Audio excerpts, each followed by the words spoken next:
ਨਾਨਕ ਸਿੰਘ ਦਾ novel ਨਾਸੂਰ, ਪਹਿਲਾ ਅੰਕ।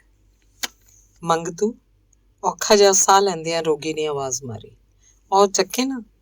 17-18 ਵਰ੍ਹਿਆਂ ਦਾ ਇੱਕ ਮੁੰਡਾ ਪਰਾਂ ਚੁੱਲ੍ਹੇ ਅੱਗੇ ਬੈਠਾ ਫੂਕਾਂ ਮਾਰ ਮਾਰ ਕੇ ਅੱਗ ਬਾਲਣ ਦੀ ਕੋਸ਼ਿਸ਼ ਕਰ ਰਿਹਾ ਸੀ। ਕੋਠੜੀ 'ਚ ਧੂੰਆਂ ਫੈਲਿਆ ਹੋਣ ਕਰਕੇ ਮੁੰਡੇ ਦੀਆਂ ਅੱਖਾਂ 'ਚੋਂ ਪਾਣੀ ਵਗ ਰਿਹਾ ਸੀ। ਆਵਾਜ਼ ਸੁਣ ਕੇ ਉਹਨੇ ਝੱਗੇ ਦੇ ਅਗਲੇ ਹਿੱਸੇ ਨਾਲ ਅੱਖਾਂ ਪੂੰਝੀਆਂ ਤੇ ਫਿਰ ਬੋਲਿਆ, ਕੀ ਚਾਚਾ? ਪਿਓ ਨੂੰ ਉਹ ਚਾਚਾ ਕਰਕੇ ਸੱਦਦਾ ਸੀ। ਸਿਆਲ ਦੀ ਠਰੀ ਹੋਈ ਤੇ ਕਾਲੀ ਬੋਲੀ ਰਾਤ ਦਾ ਤੀਜਾ ਪਹਿਰ ਜਾ ਰਿਹਾ ਸੀ। ਮੰਗਤੂ ਨੇ ਚਾਹਿਆ ਕਿ ਉੱਠ ਕੇ ਬੂਹੇ ਦਾ ਇੱਕ ਤਾਕ ਥੋੜ੍ਹਾ ਜਿਹਾ ਖੋਲ੍ਹ ਦੇਵੇ, ਪਰ ਇਸ ਡਰੋਂ ਕਿ ਉਹਦੇ ਬਿਮਾਰ ਪਿਓ ਨੂੰ ਮਤੇ ਠੰਡ ਲੱਗ ਜਾਏ, ਉਹ ਐਸਾ ਨਹੀਂ ਕਰ ਸਕਿਆ। ਉਹਦੀਆਂ ਅੱਖਾਂ ਨੂੰ ਇੱਕ ਤਾਂ ਨੀਂਦਰ ਨੇ ਸਤਾਇਆ ਹੋਇਆ ਸੀ, ਦੂਜਾ ਧੂੰਏ ਨਾਲ ਪਾਟਣ ਨੂੰ ਆਈਆਂ ਸਨ। ਉੱਥੇ ਹੀ ਬੈਠਾ ਕੁੜਕੁੜ ਕਰਦਾ ਰਹੇਗਾ ਕਿ ਉੱਠੇਗਾ ਵੀ? ਉਵੇਂ ਅੱਖਾਂ ਪੂੰਝਦਾ ਹੋਇਆ ਮੁੰਡਾ ਚੁੱਲ੍ਹੇ ਅੱਗੋਂ ਉੱਠ ਕੇ ਰੋਗੀ ਦੇ ਮੰਜੇ ਵੱਲ ਵਧਿਆ, ਪਰ ਬੱਧਾ ਰੁੱਧਾ। ਇੱਕ ਤਾਂ ਹੁਣ ਤੇ ਇੱਕ ਬਿਮਾਰ ਪੁਰਸੀ ਵਾਲਿਆਂ ਨੇ ਉਹਦੀ ਅੱਖ ਨਹੀਂ ਸੀ ਲੱਗਣ ਦਿੱਤੀ। ਉਹਨਾਂ ਦੇ ਬਾਹਰ ਨਿਕਲਣ ਦੀ ਢਿੱਲ ਸੀ ਕਿ ਰੋਗੀ ਲਈ ਕਾੜਾ ਬਣਾਉਣ ਦਾ ਕੰਮ ਉਹਦੇ ਜਿੰਮੇ ਆ ਪਿਆ। ਫਿਰ ਹੋਰ ਮੁਸੀਬਤ ਇਹ ਕਿ ਅੱਗ ਬੁਝ ਚੁੱਕੀ ਸੀ ਤੇ ਬਾਲਣ ਨੂੰ ਨਵੇਂ ਸਿਰੇ ਸੁਲਗਾਉਣਾ ਉਸ ਲਈ ਸੌਖਾ ਕੰਮ ਨਹੀਂ ਸੀ। ਜੇ ਫੂਕਾਂ ਮਾਰ ਮਾਰ ਕੇ ਹੁਣੇ ਰੱਤੀ ਮਾਸੀ ਟਿਮਕੀ ਤਾਂ ਰੋਗੀ ਨੇ ਉਹਨੂੰ ਉਠਾਲ ਲਿਆ। ਰੋਗੀ ਨੇ ਪਰਲੀ ਨੁੱਕਰ 'ਚ ਇਸ਼ਾਰਾ ਕਰਦਿਆਂ ਆਪਣੀ ਗੱਲ ਨੂੰ ਫੇਰ ਦੁਹਰਾਇਆ। ਮੈਂ ਕਿਹਾ ਉਹ ਚੁੱਕੇ ਨਾ ਜ਼ਰਾ ਇੱਥੋਂ। ਉਹ ਉੱਥੋਂ ਨਿੱਕ ਸੁੱਕ। ਪਰ ਕੀ ਹੈ ਉੱਥੇ? ਮੁੰਡਾ ਖਿੱਚ ਕੇ ਬੋਲਿਆ। ਉਹ ਅਵੈੜਿਆ, ਰੋਣ ਹਾਕੀ ਜੀ ਆਵਾਜ਼ 'ਚ ਰੋਗੀ ਬੋਲਿਆ। ਕਿਸੇ ਵੇਲੇ ਤੇ ਚੱਜ ਨਾਲ ਬੋਲਿਆ ਕਰ, ਜਾ ਕੇ ਚੁੱਕ ਉੱਥੋਂ ਸਾਰਾ ਲਟਾਪਟਾ। ਤੇ ਸੜਦਾ ਕੁੜਦਾ ਮੰਗਤੂ ਉਸ ਥਾਂ ਜਾ ਪੁੱਜਾ ਤੇ ਗੁੱਸੈਲੇ ਹੱਥਾਂ ਨਾਲ ਨੁੱਕਰ ਵਿੱਚ ਪਈਆਂ ਚੀਜ਼ਾਂ ਨੂੰ ਚੁੱਕ ਚੁੱਕ ਕੇ ਇੱਧਰ ਉੱਧਰ ਠੇਲਣ ਲੱਗ ਪਿਆ। ਬਸ ਕੇ ਹੋਰ। ਥਾਂ ਵਿਹਲਾ ਹੋ ਜਾਣ ਤੋਂ ਬਾਅਦ ਉਹ ਪਿਓ ਵੱਲ ਤੱਕਿਆ। ਬੂਹੇ ਦਾ ਕੁੰਡਾ ਅੜਾ ਦੇ, ਰੋਗੀ ਨੇ ਚੁਕੰਨਾ ਹੋ ਕੇ ਕਿਹਾ। ਮੰਗਤੂ ਉਸੇ ਤਰ੍ਹਾਂ ਖਿਜਿਆ ਕ੍ਰਿਜਿਆ ਜਾ ਕੇ ਸੰਗਲ ਚੜਾ ਆਇਆ। ਸਾਰੀਆਂ ਚੀਜ਼ਾਂ ਲਾਂਭੇ ਕਰ ਦਿੱਤੀਆਂ ਨੇ, ਹੋਰ ਖਿਸਿਆਣਾ ਹੋ ਕੇ ਮੰਗਤੂ ਨੇ ਜਵਾਬ ਦਿੱਤਾ। ਰੋਗੀ ਨੂੰ ਖੰਘ ਆ ਗਈ ਤੇ ਕਿੰਨਾ ਚਿਰ ਉਹ ਬੋਲ ਨਾ ਸਕਿਆ। ਮੰਗਤੂ ਬੜੀ ਬੇਸਬਰੀ ਨਾਲ ਉਹਦੇ ਮੂੰਹ ਹੋਰ ਕੁਝ ਉਡੀਕਣ ਲੱਗਾ। ਬਹੁਤ ਖਿਜ ਉਹਨੂੰ ਇਸ ਕਰਕੇ ਆ ਰਹੀ ਸੀ ਕਿ ਅੱਗ ਜਿਹੜੀ ਜ਼ਰਾ ਮਾਸਾ ਸੁਲਗੀ ਸੀ ਫਿਰ ਬੁਝਦੀ ਜਾ ਰਹੀ ਸੀ ਤੇ ਨਵੇਂ ਸਿਰਿਓਂ ਬਾਲਣ ਦੀ ਮੁਸੀਬਤ ਉਹਨੂੰ ਫੇਰ ਸਾਹਮਣੇ ਦਿਸਣ ਰਹੀ ਸੀ। ਜਦ ਰੋਗੀ ਦੀ ਖੰਘ ਜ਼ਰਾ ਕੁ ਥਮੀ ਤਾਂ ਮੰਗਤੂ ਨੇ ਉਦਾਂ ਹੀ ਭਖਿਆ ਹੋਇਆ ਸਵਾਲ ਕੀਤਾ, ਹੋਰ ਦੱਸ ਹੁਣ? ਉਹ ਕਿੱਥੇ ਹੀ? ਉਹ, ਰੋਗੀ ਨੇ ਆਪਣੀਆਂ ਧੁਆਂਖੀਆਂ ਮੁੱਛਾਂ ਤੋਂ ਥੁੱਕਦੀ ਗਿੱਲ ਨੂੰ ਹੱਥ ਨਾਲ ਪੂੰਝਦਿਆਂ ਕਹਿਣਾ ਸ਼ੁਰੂ ਕੀਤਾ, ਪਰ ਖੰਘ ਫੇਰ ਸ਼ੁਰੂ ਹੋ ਗਈ। ਕੀ? ਦੱਸੇ ਵੀ ਨਾ ਕੁਝ। ਓਏ ਉਹ, ਰੋਗੀ ਨੇ ਖੰਘਦਿਆਂ ਕਿਹਾ, ਰੰਬਾ। ਰੰਬਾ? ਰੰਬਾ? ਮੰਗਤੂ ਨੇ ਗੁੱਸੇ 'ਚ ਹੈਰਾਨੀ ਆ ਰਲੀ। ਰੰਬਾ ਕੀ ਕਰਨਾ? ਜਿਹੜੀ ਗੱਲ ਕਹੀ ਦੀ ਏ ਉਹ ਕਰਿਆ ਕਰ। ਰੋਗੀ ਦੀਆਂ ਅੱਖਾਂ 'ਚ ਗੁੱਸੇ ਦੇ ਡੋਰੇ ਉੱਭਰ ਆਏ। ਅੱਗੋਂ ਹੁਜਤਾਂ ਨਾ ਕਰਨ ਬਹਿ ਜਾਇਆ ਕਰ। ਹੋਰ ਕੋਈ ਸਵਾਲ ਕੀਤੇ ਬਿਨਾਂ ਹੀ ਮੰਗਤੂ ਭਰਿਆ ਪੀਤਾ ਬੂਹੇ ਵੱਲ ਲਪਕਿਆ ਤੇ ਖੋਲ ਕੇ ਬਿਨਾਂ ਭੀੜਿਆਂ ਬਾਹਰ ਨਿਕਲ ਗਿਆ। ਪਿੱਛੋਂ ਇੱਕ ਹੋਰ ਫਟਕਾਰ ਪਈ। ਉਹ ਬੂਹਾ ਤੇ ਭੀੜ ਜਾ ਕਿਉਂ ਲੱਗਾ ਵੇ ਮੈਨੂੰ ਜਿਉਂਦੇ ਨੂੰ ਮਾਰਨ? ਉੱਤੋਂ ਠੱਕਾ ਵਗਣ ਡਿਆ ਹੋਇਆ ਆਖਰਾਂ ਦਾ। ਮੰਗਤੂ ਨੇ ਠਾਹ ਕਰਕੇ ਬੂਹਾ ਭੀੜ ਦਿੱਤਾ। ਦੁਬਾਰਾ ਜਦ ਅੰਦਰ ਆਇਆ ਤਾਂ ਉਹਦੇ ਹੱਥ 'ਚ ਇੱਕ ਘਸੇ ਹੋਏ ਫਲ ਵਾਲਾ ਨਿੱਕਾ ਜਿਹਾ ਰੰਬਾ ਸੀ, ਜਿਹਦੀ ਉਖੜੀ ਹੋਈ ਹੱਥੀ ਡਿਗੂ ਡਿਗੂ ਪਈ ਕਰਦੀ ਸੀ। ਬਾਹਰੋਂ ਠਰੀ ਹੋਈ ਹਵਾ ਦਾ ਇੱਕ ਹੋਰ ਬੁੱਲਾ ਆਇਆ, ਜਿਹਨੇ ਰੋਗੀ ਦੇ ਗੁੱਸੇ 'ਚ ਹੋਰ ਵਾਧਾ ਕਰ ਦਿੱਤਾ। ਉਹ ਅਕਲ ਦੇ ਆਨਿਆ, ਬੰਦ ਕਰ ਬੂਹੇ ਨੂੰ। ਮੰਗਤੂ ਨੇ ਫੇਰ ਉਵੇਂ ਹੀ ਠਾਹ ਕੀਤੀ। ਪੁੱਟ ਸੁੱਟ ਥਾਂ ਨੂੰ ਜਾ ਕੇ। ਰੋਗੀ ਨੇ ਉਸੇ ਤਰ੍ਹਾਂ ਹੁਕਮੀ ਲਹਿਜੇ 'ਚ ਕਿਹਾ। ਮੰਗਤੂ ਨੇ ਸੜਦਿਆਂ ਕੁੜਦਿਆਂ ਜਾ ਕੇ ਥਾਂ ਪੁੱਟਣਾ ਸ਼ੁਰੂ ਕਰ ਦਿੱਤਾ। ਥਾਂ ਉਹਦੀ ਉਮੀਦ ਤੋਂ ਵੱਧ ਪੋਲਾ ਨਿਕਲਿਆ, ਜਿਸ ਕਰਕੇ ਉਹਦਾ ਕ੍ਰੋਧ ਕਿਸੇ ਧੁੰਦਲੀ ਜਿਹੀ ਆਸ਼ਾ 'ਚ ਬਦਲ ਕੇ ਢਲਣਾ ਸ਼ੁਰੂ ਹੋ ਗਿਆ। ਇੱਧਰ ਰੋਗੀ ਦੀ ਨਜ਼ਰ ਫਿਰਦੀ ਫਿਰਦੀ ਇੱਕ ਵਾਰੀ ਫਿਰ ਬੂਹੇ ਤੇ ਜਾ ਰੁਕੀ ਤੇ ਅਚਾਨਕ ਬਿੱਲੀ ਵਾਂਗ ਉਹਨੇ ਕੰਨ ਖੜੇ ਕਰ ਲਏ, ਜਿਵੇਂ ਕੋਈ ਆਵਾਜ਼ ਸੁਣ ਕੇ। ਠਹਿਰ ਜ਼ਰਾ। ਉਸ ਫੇਰ ਮੰਗਤੂ ਦਾ ਹਥਲਾ ਕੰਮ ਛੁਡਾ ਦਿੱਤਾ। ਬੂਹਾ ਖੋਲ ਕੇ ਝਾਤੀ ਮਾਰੇ ਨਾ ਜ਼ਰਾ ਬਾਹਰ। ਆਵਾਜ਼ ਕਾਹਦੀ ਆਈ ਏ? ਮਿੱਟੀ ਵਾਲਾ ਹੱਥ ਛੰਡਦਾ ਹੋਇਆ ਮੰਗਤੂ ਬੂਹੇ ਵੱਲ ਵਧਿਆ, ਪਰ ਐਤਕੀ ਉਸ ਬੜੀ ਸਹਿਜ ਨਾਲ ਤਾਕ ਬੰਦ ਕੀਤੇ। ਬਾਹਰੋਂ ਵੇਖ ਚਾ ਕੇ ਉਹ ਮੁੜ ਆਇਆ ਤੇ ਬੂਹਾ ਮਾਰਦਾ ਬੋਲਿਆ, ਕੋਈ ਵੀ ਨਹੀਂ ਚਾਚਾ, ਤੇਰੇ ਤੇ ਖੌਰੇ ਐਵੇਂ ਕੰਨ ਵੱਜਣ ਡਏ ਨੇ। ਹਲਾ? ਰੋਗੀ ਨੇ ਤਸੱਲੀ ਦਾ ਸਾਹ ਲਿਆ। ਐਉਂ ਕਰ, ਦੀਵਾ ਆਲੇ 'ਚੋਂ ਚੁੱਕ ਕੇ ਭੂੰਜੇ ਰੱਖ ਦੇ, ਬਾਹਰ ਚਾਨਣ ਨਾ ਜਾਂਦਾ ਹੋਵੇ। ਮੰਗਤੂ ਨੇ ਏਦਾਂ ਹੀ ਕੀਤਾ ਤੇ ਫਿਰ ਆਪਣੇ ਕੰਮ ਲੱਗ ਗਿਆ। ਹੁਣ ਉਹ ਲਗਭਗ ਮਾਮਲੇ ਨੂੰ ਸਮਝ ਗਿਆ ਸੀ ਤੇ ਇਸ ਸਮਝ ਦਾ ਫਲ ਰੂਪ ਉਹਦੇ ਅੰਦਰ ਆਸ਼ਾ ਦੀ ਕੋਈ ਮਿੱਠੀ ਮਿੱਠੀ ਗੁਦਗੁਦੀ ਹੋ ਰਹੀ ਸੀ। ਰੰਬਾ ਬੜੀ ਤੇਜ਼ੀ ਨਾਲ ਚੱਲਣ ਲੱਗਾ। ਰੋਗੀ ਨੇ ਕਮਜ਼ੋਰ ਜਿਹਾ ਦਬਕਾ ਮਾਰਿਆ। ਜ਼ਰਾ ਹੌਲੀ, ਸ਼ੁਦਾਈਆ, ਕੰਧਾਂ ਨੂੰ ਵੀ ਕੰਨ ਹੁੰਦੇ ਨੇ। ਬੋਲਦਿਆਂ ਬੋਲਦਿਆਂ ਉਹਨੂੰ ਫੇਰ ਖੰਘ ਆ ਗਈ ਤੇ ਬਲਗਮ ਦੀ ਰੁਕਾਵਟ ਨੇ ਉਹਨੂੰ ਆਤੁਰ ਕਰ ਦਿੱਤਾ। ਮੰਗਤੂ ਨੇ ਰੰਬਾ ਸਹਿਜੇ ਚਲਾਉਣਾ ਸ਼ੁਰੂ ਕੀਤਾ। ਜਿਉਂ-ਜਿਉਂ ਟੋਆ ਡੂੰਘਾ ਹੁੰਦਾ ਗਿਆ, ਉਹਦੀ ਆਸ਼ਾ ਉੱਚੀ ਤੋਂ ਉੱਚੀ ਉੱਭਰਦੀ ਆਈ। ਥੋੜ੍ਹੀ ਦੇਰ ਬਾਅਦ ਮੰਗਤੂ ਦੇ ਹੱਥ 'ਚ ਇੱਕ ਮੈਲੀ ਨਿੱਗਰ ਗੰਢ ਸੀ, ਜਿਹੜੀ ਬਿਨਾਂ ਖੋਲ੍ਹਿਆਂ ਉਹਨੇ ਰੋਗੀ ਦੇ ਮੰਜੇ ਤੇ ਲਿਆ ਰੱਖੀ। ਉਹਦੇ ਹੱਥ ਕੰਬ ਰਹੇ ਸਨ, ਸਰੀਰ ਵੀ, ਦਿਲ ਵੀ, ਦਿਮਾਗ ਵੀ। ਅਣਖਿਆਲੇ ਤੇ ਅਚਿੰਤੇ ਪ੍ਰਾਪਤ ਹੋਈ ਖੁਸ਼ੀ ਦਾ ਅਸਰ ਸੀ ਸ਼ਾਇਦ। ਛਾਤੀ 'ਚ ਬਲਗਮ ਰੁਕੀ ਹੋਣ ਕਰਕੇ ਖੰਘ ਨੇ ਐਤਕਾਂ ਰੋਗੀ ਨੂੰ ਬੇਹਾਲ ਕਰ ਦਿੱਤਾ ਸੀ। 10 ਕੁ ਮਿੰਟਾਂ ਦੀ ਕੋਸ਼ਿਸ਼ ਨਾਲ ਜਦ ਉਹਦੀ ਬਲਗਮ ਜ਼ਰਾ ਕੁ ਛਣੀ ਤਾਂ ਹਾਬੜੇ ਜਿਹੇ ਹੱਥਾਂ ਨਾਲ ਉਹਨੇ ਗੰਢ ਫੜ ਕੇ ਖੋਲ੍ਹਣੀ ਸ਼ੁਰੂ ਕੀਤੀ। ਮੰਗਤੂ ਗੰਢ ਤੇ ਅੱਖਾਂ ਗੱਡੀ ਮੰਜੇ ਪਾਸ ਖੜੋਤਾ ਲੋਭੀ ਨਜ਼ਰ ਨਾਲ ਤੱਕੀ ਜਾ ਰਿਹਾ ਸੀ, ਜਿਵੇਂ ਗੰਢ ਨਹੀਂ ਉਹਦਾ ਭਾਗ ਵਿਧਾਤਾ ਉਦੇਮਨ ਹੋ ਰਿਹਾ ਹੋਵੇ। ਇਸ ਵਿੱਚੋਂ ਉਹਦੀਆਂ ਅੱਖਾਂ ਚੁੰਦੀਆਂ ਆ ਗਈਆਂ ਜਦ ਵਾਰੋ ਵਾਰੀ ਇਹਨਾਂ ਚੀਜ਼ਾਂ ਉੱਤੇ ਉਹਦੀ ਨਜ਼ਰ ਪਈ। ਬੁਗਤੀਆਂ ਦਾ ਇੱਕ ਹਾਰ, ਚਾਂਦੀ ਦੀਆਂ ਟੁੱਟੀਆਂ ਹੋਈਆਂ ਪੰਜੇਬਾਂ, ਕੁਛ ਹੋਰ ਛਾਪਾਂ ਛੱਲੇ ਨਾਲ 100-125 ਰੁਪਈਏ ਨਗਦ। ਇਹਨਾਂ ਚੀਜ਼ਾਂ ਨੂੰ ਤੱਕ ਕੇ ਅਵਾਕ ਹੀ ਤਾਂ ਰਹਿ ਗਿਆ ਮੰਗਤੂ। ਸਵਾਲੀਆ ਜੀ ਨਜ਼ਰ ਨਾਲ ਉਹਨੇ ਮਰੀਜ਼ ਵੱਲ ਇੰਝ ਤੱਕਿਆ ਜਿਵੇਂ ਪੁੱਛ ਰਿਹਾ ਹੋਵੇ, ਇੱਕਦਮ ਇੰਨੀ ਦੌਲਤ ਚਾਚਾ? ਜੇ ਇੰਨਾ ਕੁਝ ਤੇਰੇ ਕੋਲ ਸੀ ਤਾਂ ਕਿਉਂ ਤੂੰ ਸਾਰੀ ਉਮਰ ਭੂੜੀਆਂ ਕਰ ਕਰਕੇ ਹੱਡ ਗਾਲਦਾ ਰਿਹਾ, ਨਾਲੇ ਮੇਰੀ ਪਿੰਡੀ ਤਪਾਉਂਦਾ ਰਿਹਾ? ਕਿਉਂ ਅਸੀਂ ਆਪਣੇ ਪੇਟ ਤੇ ਪੱਥਰ ਬੰਨ੍ਹ ਕੇ ਸੌਂਦੇ ਰਹੇ? ਕਿਉਂ ਨਾ ਅਸਾਂ ਕਦੇ ਰੱਜ ਕੇ ਖਾਧਾ ਤੇ ਛੰਡ ਕੇ ਹੰਢਾਇਆ? ਰੋਗੀ ਨੇ ਇੱਕ ਵਾਰੀ ਫੇਰ ਸੱਜੇ ਖੱਬੇ ਅੱਗੇ ਪਿੱਛੇ ਤੱਕਿਆ ਤੇ ਕਿਤੇ ਉਹਦੀ ਜਮ੍ਹਾਂ ਪੂੰਜੀ ਨੂੰ ਕੋਈ ਝਾਕ ਨਾ ਰਿਹਾ ਹੋਵੇ।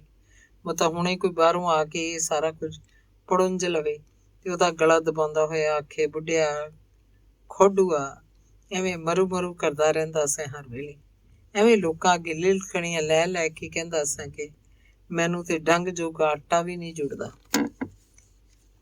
ਰੱਖ ਲੈ ਸਾਂਭ ਕੇ, ਰੋਗੀ ਨੇ ਮਾਣ ਮੱਤੇ ਲਹਿਜੇ 'ਚ ਕਿਹਾ। ਪਰ ਵੇਖ ਪੁੱਤਰ, ਧੂੰਆਂ ਨਾ ਕੱਢੀ ਭੁੱਲ ਕੇ ਵੀ, ਨਹੀਂ ਤੇ ਕਿਸੇ ਨਹੀਂ ਰਹਿਣ ਦੇਣੀਆਂ ਤੇਰੇ ਕੋਲ ਚੀਜ਼ਾਂ।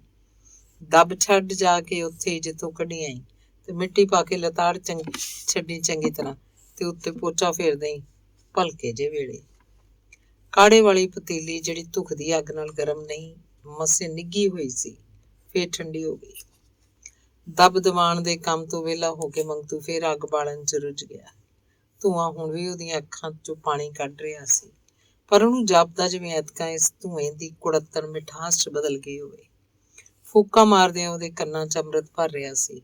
ਉਹਦੇ ਪਿਓ ਦਾ ਇਹ ਵਾਕ ਅੰਸ਼ ਵੇਖ ਪੁੱਤਰ, ਉਹ ਸੋਚ ਰਿਹਾ ਸੀ, ਏਡੇ ਮਿੱਠੇ ਤੇ ਪਿਆਰੇ ਰੌਂਚ ਤਾਂ ਚਾਚੇ ਨੇ ਮੈਨੂੰ ਪਹਿਲਾਂ ਕਦੇ ਵੀ ਨਹੀਂ ਸੀ ਬੁਲਾਇਆ, ਬਲਕਿ ਇਹ ਤੋਂ ਉਲਟ ਹਮੇਸ਼ਾ ਹੀ ਉਹ ਮੇਰੇ ਨਾਲ ਤਪਿਆ ਝੁਲਸਿਆ ਵਰਤਾਓ ਕਰਿਆ ਕਰਦਾ ਸੀ। ਪਿਓ ਪੁੱਤਰ ਵਿਚਾਲੇ ਅੱਠੇ ਪੈਰ ਖੁਬੜਾ ਖੁਬੜੀ ਜਾਰੀ ਰਹਿੰਦੀ ਸੀ। ਰੋਜ਼ ਕਿਸੇ ਨਾ ਕਿਸੇ ਗੱਲੋਂ ਉਹਨੂੰ ਗਾਲਾਂ, ਝਿੜਕਾਂ ਤੇ ਛੋਟੇ ਕੱਦ ਧੌਲ ਧੱਪਾ ਵੀ ਪ੍ਰਾਪਤ ਹੋ ਜਾਇਆ ਕਰਦਾ ਸੀ। ਬੇਸ਼ਰਮਾ, ਕੰਮ ਕੋਸਾ, ਪੁੰਨਿਆ, ਲੁੰਝਿਆ ਤੇ ਹੋਰ ਪਤਾ ਨਹੀਂ ਕੀ ਸਲਵਾਤਾਂ ਉਹਨੂੰ ਸੁਣਨੀਆਂ ਪੈਂਦੀਆਂ, ਤੇ ਜਵਾਬ 'ਚ ਉਹ ਵੀ ਅੱਗੋਂ ਤੁਰਕੀ ਬਤੁਰਕੀ ਬੋਲੀ ਜਾਇਆ ਕਰਦਾ ਸੀ। ਪਰ ਅੱਜ ਇਸ ਇੱਕ ਛੋਟੇ ਜਿਹੇ ਵਾਕ ਅੰਸ਼ ਨੇ ਜਿਵੇਂ ਮੰਗਤੂ ਦੇ ਹਿਰਦੇ 'ਚੋਂ ਮੋਹ ਦੀ ਨਦੀ ਉਛਾਲਤੀ। ਚਾਚਾ ਜਿਵੇਂ ਅੱਜ ਉਸ ਲਈ ਪਿਆਰ ਦਾ ਦੇਵਤਾ ਬਣ ਗਿਆ ਹੋਵੇ।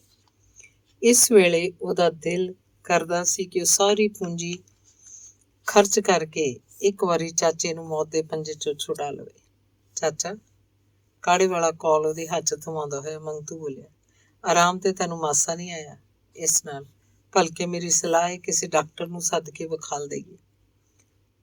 ਪਹਿਲਾ ਸੁਰਕੜਾ ਲਾਉਣ ਤੋਂ ਬਾਅਦ ਰੋਗੀ ਉਸ ਵੱਲ ਇੰਝ ਤੱਕਿਆ ਜਿਵੇਂ ਮੁੰਡੇ ਨੇ ਉਪਰੋਕਤ ਗੱਲ ਕਹਿ ਕੇ ਕੋਈ ਭਾਰੀ ਖੁਨਾਮੀ ਕਰਤੀ ਹੋਵੇ, ਤੇ ਸ਼ਾਇਦ ਇਸੇ ਮਨੋਵਿਕਾਰ ਦਾ ਫਲ ਰੂਪ ਉਹਨੂੰ ਹੱਥੂ ਆ ਗਿਆ। ਕੌਲ ਉਹਦੇ ਹੱਥ ਤੋਂ ਡਿੱਗਦਾ ਬਚਿਆ। ਉਹ ਆਪਣੀ ਸੁਭਾਵਕ ਕਰੂਰਤਾ ਵਿੱਚ ਬੋਲਿਆ, ਚੱਲ ਨਹੀਂ ਖਿਲਾਰੀ ਦਾ ਐਵੇਂ। ਡਾਕਟਰ ਨੇ ਹੁਣ ਕਾਨਿਆਂ ਦੇ ਘੋੜੇ ਨੂੰ ਦੁੜਕੀ ਪਾ ਦੇਣਾ ਹੈ ਕਿਤੇ। ਇਸੇ ਕਰਕੇ ਤੇ ਮੈਂ ਤੇ ਮੁੰਡਾ ਸਮਝ ਨਾ ਸਕਿਆ ਕਿ ਅੱਗੋਂ ਰੋਗੀ ਨੇ ਕੀ ਕਹਿਣਾ ਸੀ। ਬਲਗਮ ਫੇਰ ਰੁਕ ਗਈ। ਖੰਘ ਨੇ ਐਸੀ ਤੌਣ ਤਾਈ ਕਿ ਢੇਰ ਚਿਰ ਉਹਦੇ ਮੂੰਹੋਂ ਕੋਈ ਗੱਲ ਨਾ ਨਿਕਲ ਸਕੀ। ਕਹਿੰਦੇ ਨੇ ਕਈਆਂ ਬੰਦਿਆਂ ਨੂੰ ਮੌਤ ਆਉਣ ਤੋਂ ਪਹਿਲਾਂ ਹੀ ਉਹਦਾ ਝਾਵਲਾ ਪੈਣ ਲੱਗ ਪੈਂਦਾ ਹੈ। ਸ਼ਾਇਦ ਇਹੋ ਜਿਹਾ ਝੌਲਾ ਇਸ ਰੋਗੀ ਨੂੰ ਪਿਆ ਹੋਵੇ, ਨਹੀਂ ਤੇ ਕਿੱਕਣ ਹੋ ਸਕਦਾ ਸੀ ਕਿ ਅੱਖਾਂ ਦੀਆਂ ਪਲਕਾਂ ਨਾਲ ਫੜ ਕੇ ਇਕੱਠੀ ਕੀਤੀ ਹੋਈ ਸਾਰੀ ਉਮਰ ਦੀ ਕਮਾਈ ਉਹ ਇੰਨੀ ਸਹੂਲਤ ਨਾਲ ਪੁੱਤਰ ਅੱਗੇ ਪਲਟ ਦਿੰਦਾ। ਕਿ ਉਹੀ ਪੁੱਤਰ ਨਹੀਂ ਸੀ ਜਿਹਦੇ ਕੱਪੜੇ ਜੇ ਪਾਟ ਕੇ ਤਾਰ-ਤਾਰ ਹੋ ਜਾਣ ਤਾਂ 2.5 ਗਜ਼ 4 ਖਾਨਾ ਲੈ ਕੇ ਦਿੰਦਿਆਂ ਉਹਦੀ ਜਾਨ ਖੁੱਸਦੀ ਸੀ। ਇਹ ਤੋਂ ਵੱਧ ਵੀ ਕੰਜੂਸੀ ਦੀ ਕੀ ਹੱਦ ਹੋ ਸਕਦੀ ਹੈ। ਇੱਕ ਵਾਰੀ ਸਿਆਲ ਦੀ ਰੁੱਤੇ ਜਦੋਂ ਮੰਗਤੂ ਦੇ ਪੈਰ ਸੁੱਜ ਕੇ ਭਟੂਰਾ ਹੋ ਗਏ ਸਨ ਤੇ ਜਦ ਕਿਸੇ ਨੇ ਉਹਨੂੰ ਮੁੰਡੇ ਲਈ ਗਰਮ ਜੁਰਾਬਾਂ ਨੂੰ ਲੈ ਦੇਣ ਨੂੰ ਕਿਹਾ ਤਾਂ ਉਹਨੇ ਅੰਦਰੋਂ ਸੜਿਆ ਗਲਿਆ ਕੰਬਲ ਦਾ ਟੁਕੜਾ ਲੱਭ ਕੇ ਉਹਦੀਆਂ ਗੁੱਥੀਆਂ ਦੀਆਂ ਸਿਉਂ ਕੇ ਮੁੰਡੇ ਦੇ ਪੈਰੀਂ ਪਵਾ ਦਿੱਤੀਆਂ। ਉਸੇ ਆਦਮੀ ਦੀ ਅੱਜ ਇੰਨੀ ਉਦਾਰਤਾ, ਜ਼ਰੂਰ ਇਹਨੂੰ ਮੌਤ ਦਾ ਪਰਛਾਵਾਂ ਦਿਖਾਈ ਦੇ ਗਿਆ ਹੋਵੇਗਾ। ਆਪਣੀ ਇਹ ਸਾਰੀ ਜਮ੍ਹਾਂ ਪੂੰਜੀ ਦੇ ਦੇਣ ਨਾਲ ਜ਼ਰੂਰ ਉਹਦੀ ਰੂਹ ਨੂੰ ਕੁਝ ਨਾ ਕੁਝ ਤਸੱਲੀ ਹੋਈ ਹੋਏਗੀ, ਪਰ ਇਸ ਤਸੱਲੀ ਤੋਂ ਵੀ 100 ਗੁਣਾ ਵੱਧ ਜਿਸ ਚੀਜ਼ ਨੇ ਉਹਦੀ ਰੂਹ ਕਾਬੂ ਕਰ ਲਈ ਉਹ ਸੀ ਇਸ ਪੂੰਜੀ ਦੇ ਗੁਆਚਣ ਦਾ ਸਹਿਮ। ਕਿਸ ਤਰ੍ਹਾਂ ਇਸ ਸਰਮਾਏ ਨੂੰ ਨਾ ਕੇਵਲ ਸੰਭਾਲ ਕੇ ਹੀ ਰੱਖਣਾ ਹੋਏਗਾ, ਸਗੋਂ ਇਸ 'ਚ ਵਾਧਾ ਵੀ ਕਰਨਾ ਹੋਏਗਾ। ਇਸ ਬਾਰੇ ਅੱਜ ਉਹ ਆਪਣੇ ਇਕਲੌਤੇ ਪੁੱਤਰ ਨੂੰ ਬੜਾ ਕੁਝ ਕਹਿਣਾ ਚਾਹੁੰਦਾ ਸੀ, ਬਹੁਤ ਕੁਝ ਸਮਝਾਉਣਾ। ਵੱਸ ਲੱਗਦੀ ਆਪਣੀ ਜ਼ਿੰਦਗੀ ਦੇ ਸਾਰੇ ਤਜਰਬੇ ਇੱਕ ਵਾਰਗੀ ਘੋਲ ਕੇ ਮੁੰਡੇ ਨੂੰ ਪਿਆਲ ਦੇਣੇ ਚਾਹੁੰਦਾ ਸੀ। ਉਹਨੂੰ ਸ਼ਾਇਦ ਯਕੀਨ ਬੱਝ ਚੁੱਕਾ ਸੀ ਕਿ ਉਹ ਹੁਣ ਬਚੇਗਾ ਨਹੀਂ। ਹੋ ਸਕਦਾ ਹੈ ਉਹ ਕੁਝ ਘੰਟਿਆਂ ਜਾਂ ਪਹਿਰਾਂ ਦਾ ਮਹਿਮਾਨ ਹੋਵੇ। ਇਸ ਵੇਲੇ ਉਹਨੂੰ ਇਹੋ ਚਿੰਤਾ ਚੁਭੀ ਜਾ ਰਹੀ ਸੀ ਕਿ ਕੀ ਇੰਨੇ ਥੋੜ੍ਹੇ ਵਕਤ ਵਿੱਚ ਉਹ ਇੰਨਾ ਕੁਝ ਉਹਨੂੰ ਸਮਝਾ ਸਿਖਾਲ ਸਕੇਗਾ। ਪੁੱਤਰ ਭਾਵੇਂ ਕਿੰਨੇ ਹੀ ਦਾਨੇ ਬੀਣੇ ਹੋਣ, ਮਾਪਿਆਂ ਨੂੰ ਹਮੇਸ਼ਾ ਬੱਚੇ ਹੀ ਜਾਪਦੇ ਨੇ। ਤੇ ਇਸ ਵੇਲੇ ਮੌਤ ਨਾਲੋਂ ਵੀ ਬਹੁਤ ਡਰਾਉਣੀ ਚੀਜ਼ ਰੋਗੀ ਦੇ ਸਾਹਮਣੇ ਇਹ ਸੀ ਕਿ ਜੇ ਮੁੰਡੇ ਨੇ ਸਭ ਕੁਝ ਖਾ ਉਜਾੜ ਛੱਡਿਆ, ਜੇ ਕਿਸੇ ਨੇ ਭੇਤੀ ਬਣ ਕੇ ਇਸ ਪਾਸੋਂ ਲੁੱਟ ਮੁੱਛ ਲਿਆ। ਕਾੜੇ ਵਾਲਾ ਕੌਲ ਰੱਖ ਕੇ ਜਦ ਮੰਗਤੂ ਪਰਤਿਆ ਤਾਂ ਰੋਗੀ ਨੇ ਇਸ਼ਾਰੇ ਨਾਲ ਉਹਨੂੰ ਸੱਦ ਕੇ ਆਪਣੇ ਮੰਜੇ ਤੇ ਬਿਠਾ ਲਿਆ। ਫਿਰ ਉਹਦੀ ਪਿੱਠ ਤੇ ਹੌਲੀ ਹੌਲੀ ਹੱਥ ਫੇਰਦਾ ਹੋਇਆ ਕਹਿਣ ਲੱਗਾ, ਵੇਖ ਸੋਹਣਿਆ, ਤੂੰ ਹੁਣ ਅਣਜਾਣਾ ਨਹੀਂ। 18 ਵਰ੍ਹਿਆਂ ਦਾ ਗਭਰੀਟ ਏ। ਸਾਰੀ ਉਮਰ ਮੇਰੀ ਖੱਪ ਗਈ ਤੈਨੂੰ ਮੱਤਾਂ ਦਿੰਦੇ ਆ, ਪਰ ਤੇਰੇ ਕੰਨ ਤੇ ਜੂੰ ਨਾ ਸਰਕੀ। ਮੈਂ ਤੇ ਹੁਣ ਕੋਈ ਦਮ ਦਾ ਪ੍ਰਾਹੁਣਾ ਵਾਂ। ਪਿੱਛੋਂ ਸਿਆਣਾ ਬਣੀ ਤੇ ਰਿਜ਼ਕ ਸਾਂਭ ਕੇ ਰੱਖੀ। ਪੈਸੇ 4 ਪੱਲੇ ਹੋਣਗੇ ਹੀ ਤਾਂ ਘਰ ਬਣਿਆ ਰਹੇਗਾ, ਵਿਆਹਿਆ ਵਰਿਆ ਜਾਏਗਾ, ਨਹੀਂ ਤੇ ਪਿਆ ਭੁੱਖ ਝੱਖਾ ਮਾਰੇਗਾ ਸਾਰੀ ਉਮਰ। ਮੰਗਤੂ ਨੂੰ ਜਾਪਿਆ ਜਿਵੇਂ ਐਤਕਾਂ ਦੇ ਕਾੜੇ ਨੇ ਉਹਦੇ ਚਾਚੇ ਨੂੰ ਕਾਫੀ ਲਾਭ ਪਹੁੰਚਾਇਆ, ਕਿਉਂਕਿ ਇਸ ਵੇਲੇ ਉਹ ਵਾਹਵਾ ਨਰੋਈਆਂ ਗੱਲਾਂ ਕਰ ਰਿਹਾ ਸੀ, ਜਿਵੇਂ ਕੋਈ ਭਲਾ ਚੰਗਾ ਆਦਮੀ ਕਰਦਾ ਹੈ। ਪਿੱਛੋਂ ਸਿਆਣਾ ਬਣੀ ਉਹ ਸੋਚ ਰਿਹਾ ਸੀ ਕਿ ਕਦੀ ਚਾਚੇ ਤੋਂ ਬਿਨਾਂ ਵੀ ਮੈਨੂੰ ਰਹਿਣਾ ਪਏਗਾ। ਕਿਸ ਕੋਲ ਰਹਾਂਗਾ, ਕਿਵੇਂ ਰਹਾਂਗਾ, ਕੌਣ ਮੇਰੀ ਦੇਖਭਾਲ ਕਰੇਗਾ, ਮੈਨੂੰ ਤੇ ਕਿਸੇ ਗੱਲ ਦਾ ਪਤਾ ਨਹੀਂ। ਇਹਨਾਂ ਗੱਲਾਂ ਨੂੰ ਸੋਚਦਿਆਂ ਮੰਗਤੂ ਦਾ ਦਿਮਾਗ ਇੱਕ ਹੋਰ ਗੱਲ ਨੇ ਮੱਲ ਲਿਆ। ਹੁਣੇ ਉਸ ਪੋਟਲੀ 'ਚ ਜੋ ਕੁਝ ਉਹਨੂੰ ਦਿਖਾਈ ਦਿੱਤਾ ਸੀ, ਭੁਗਤੀਆਂ, ਛਾਪਾਂ, ਛੱਲੇ, ਇਹੋ ਜਿਹਾ ਕੁਝ ਹੋਰ ਭੱਜਾ ਟੁੱਟਾ ਗਹਿਣਾ। ਉਹ ਸੋਚਣ ਲੱਗਾ, ਇਹ ਚੀਜ਼ਾਂ ਜ਼ਰੂਰ ਮੇਰੀ ਉਸ ਬਦਕਾਰ ਮਾਂ ਦੀਆਂ ਹੀ ਹੋ ਸਕਦੀਆਂ ਨੇ, ਪਰ ਜੇ ਉਧਲ ਗਈ ਸੀ ਤਾਂ ਇਹਨਾਂ ਚੀਜ਼ਾਂ ਨੂੰ ਕਿੱਕਣ ਛੱਡ ਗਈ? ਕੀ ਆਪਣੇ ਬੱਚੇ ਤੇ ਤਰਸ ਖਾ ਕੇ ਜਾਂ ਆਪਣੇ ਖਸਮ ਦੀ ਗਰੀਬੀ ਦਾ ਖਿਆਲ ਕਰਕੇ? ਪਰ ਜੇ ਉਹਦਾ ਦਿਲ ਏਡਾ ਨਰਮ ਸੀ ਤਾਂ ਕਿੱਕਣ ਉਹ ਕਿਸੇ ਓਪਰੇ ਨਾਲ ਉੱਠ ਤੁਰੀ? ਕੀ ਬਦਚਲਨ ਜਨਾਨੀਆਂ ਦੇ ਦਿਲ ਏਡੇ ਨਰਮ ਹੋ ਸਕਦੇ ਨੇ, ਜਾਂ ਏਡੇ ਨਰਮ ਦਿਲ ਵਾਲੀਆਂ ਬਦਚਲਨ ਹੋ ਸਕਦੀਆਂ ਨੇ? ਇੱਧਰ ਮੰਗਤੂ ਏਦਾਂ ਦੀਆਂ ਸੋਚਾਂ 'ਚ ਡੁੱਬਿਆ ਹੋਇਆ ਸੀ ਤੇ ਉਧਰ ਰੋਗੀ ਆਪਣੀ ਸਿੱਖਿਆ ਨੂੰ, ਆਪਣੇ ਤਜਰਬਿਆਂ ਦੀ ਝੋਲੀ ਨੂੰ ਜਲਦੀ ਤੋਂ ਜਲਦੀ ਉਹਦੇ ਅੰਦਰ ਉਲੱਦ ਸੁੱਟਣ ਲਈ ਹੋਰ ਕਾਹਲਾ ਬੋਲੀ ਜਾ ਰਿਹਾ ਸੀ। ਸੁਣਨ ਵਾਲੇ ਦੇ ਪੱਲੇ ਵੀ ਕੁਝ ਪੈ ਰਿਹਾ ਸੀ ਕਿ ਨਹੀਂ, ਇਸ ਪਾਸੇ ਉਹਦਾ ਧਿਆਨ ਨਹੀਂ ਸੀ। ਉਹ ਕਹਿ ਰਿਹਾ ਸੀ, ਸਭੋ ਕੁਝ ਢਿੱਡ 'ਚ ਹੀ ਨਾ ਨਿਘਾਰ ਛੱਡੀ। ਢਿੱਡ ਦਾ ਕੀ ਏ, ਇਹਦੇ ਖੋਤਾ ਵੀ ਰੂੜੀ ਤੋਂ ਚੁੱਕ ਕੇ ਭਰ ਲੈਂਦਾ। 4 ਛੇਲਾਂ ਕੋਲ ਹੋਣਗੀਆਂ ਹੀ ਤਾਂ ਹਰ ਕੋਈ ਤੈਨੂੰ ਜੀ ਆਖ ਕੇ ਬੁਲਾਏਗਾ, ਨਹੀਂ ਤੇ ਕਿਸੇ ਨੇ ਲਾਗੇ ਨਹੀਂ ਲੱਗਣ ਦੇਣਾ। ਰੋਗੀ ਦੀ ਜ਼ਬਾਨ ਥਿੜਕ ਰਹੀ ਸੀ। ਜਿੰਨੀ ਕਾਹਲੀ 'ਚ ਉਹ ਬੋਲ ਰਿਹਾ ਸੀ, ਉਹਨੇ ਜੋ ਕਿ ਸ਼ਾਇਦ ਉਹਦੇ ਅੰਦਰ ਆਂਗਸ ਨਹੀਂ ਸੀ, ਪਰ ਅਜੇ ਵੀ ਉਹਨੂੰ ਇਹ ਲੋੜ ਤੋਂ ਘੱਟ ਜਾਪਦੀ ਸੀ। ਉਹਨੇ ਬੋਲਣ 'ਚ ਹੋਰ ਰਵਾਨੀ ਲਿਆਉਣ ਦਾ ਯਤਨ ਕੀਤਾ। ਲਟੋਰ ਮੁੰਡਿਆਂ ਨਾਲ ਫਿਰਨਾ ਛੱਡ ਦਈ। ਸੁਣਿਆ ਹੀ, ਪਤਾ ਹੀ ਕਿਹੜੇ ਹੀਲਿਆਂ ਨਾਲ ਮੈਂ ਇਹ ਛਿੱਲ ਪਤਾਣ ਅੱਜ ਤੀਕ ਸਾਂਭ ਰੱਖਿਆ। ਮੇਰੇ ਪਿਓ ਨੇ ਮੇਰਾ ਕੁਝ ਨਾ ਬਣਾਇਆ, ਵਿਰਸੇ 'ਚ ਮੈਨੂੰ ਭੁੱਖ ਨੰਗ ਦੇ ਗਿਆ। ਜੇ 4 ਪੈਸੇ ਛੱਡ ਮਰਦਾ ਤਾਂ ਮੈਂ ਵੀ ਕਿਸੇ ਗੱਲ ਜੋਗਾ ਹੁੰਦਾ। ਤੇਰੀ ਮਾਂ ਜੇ ਕਦੇ ਸਾਊ ਘਰਾਣੇ ਦੀ ਹੁੰਦੀ ਤਾਂ ਕਿਉਂ ਮੂੰਹ ਕਾਲਾ ਕਰਕੇ ਨਿਕਲ ਜਾਂਦੀ? ਮੈਂ ਤੇ ਆਪਣੇ ਵੱਲੋਂ ਘੱਟ ਨਿਉ ਨਹੀਂ ਸੀ ਪਾਲਿਆ ਉਸ ਨਾਲ। ਚੋਰ ਨੂੰ ਲੁੱਟਾਂ, ਸਾਧ ਨੂੰ ਲੁੱਟਾਂ, ਉਹਨੂੰ ਕਦੀ ਕਿਸੇ ਗੱਲ ਦੀ ਤੋਟ ਨਹੀਂ ਸੀ ਆਉਣ ਦਿੱਤੀ। ਪਰ ਕੁੱਤੇ ਨੂੰ ਖੀਰ ਜੋ ਨਾ ਪਚੀ, ਰੰਨਾਂ ਦੇ ਚਲਿੱਤਰਾਂ ਨੂੰ ਕੌਣ ਜਾਣੇ। ਏਡੇ ਦਾਈਏ ਬੰਦੀ ਹੁੰਦੀ ਸੀ ਤੇ ਜਦੋਂ ਮੱਤ ਪੁੱਠੀ ਹੋਈ ਤਾਂ ਨਿਕਲ ਗਈ ਝਾਟੇ 'ਚ ਖੇ ਪਵਾ ਕੇ।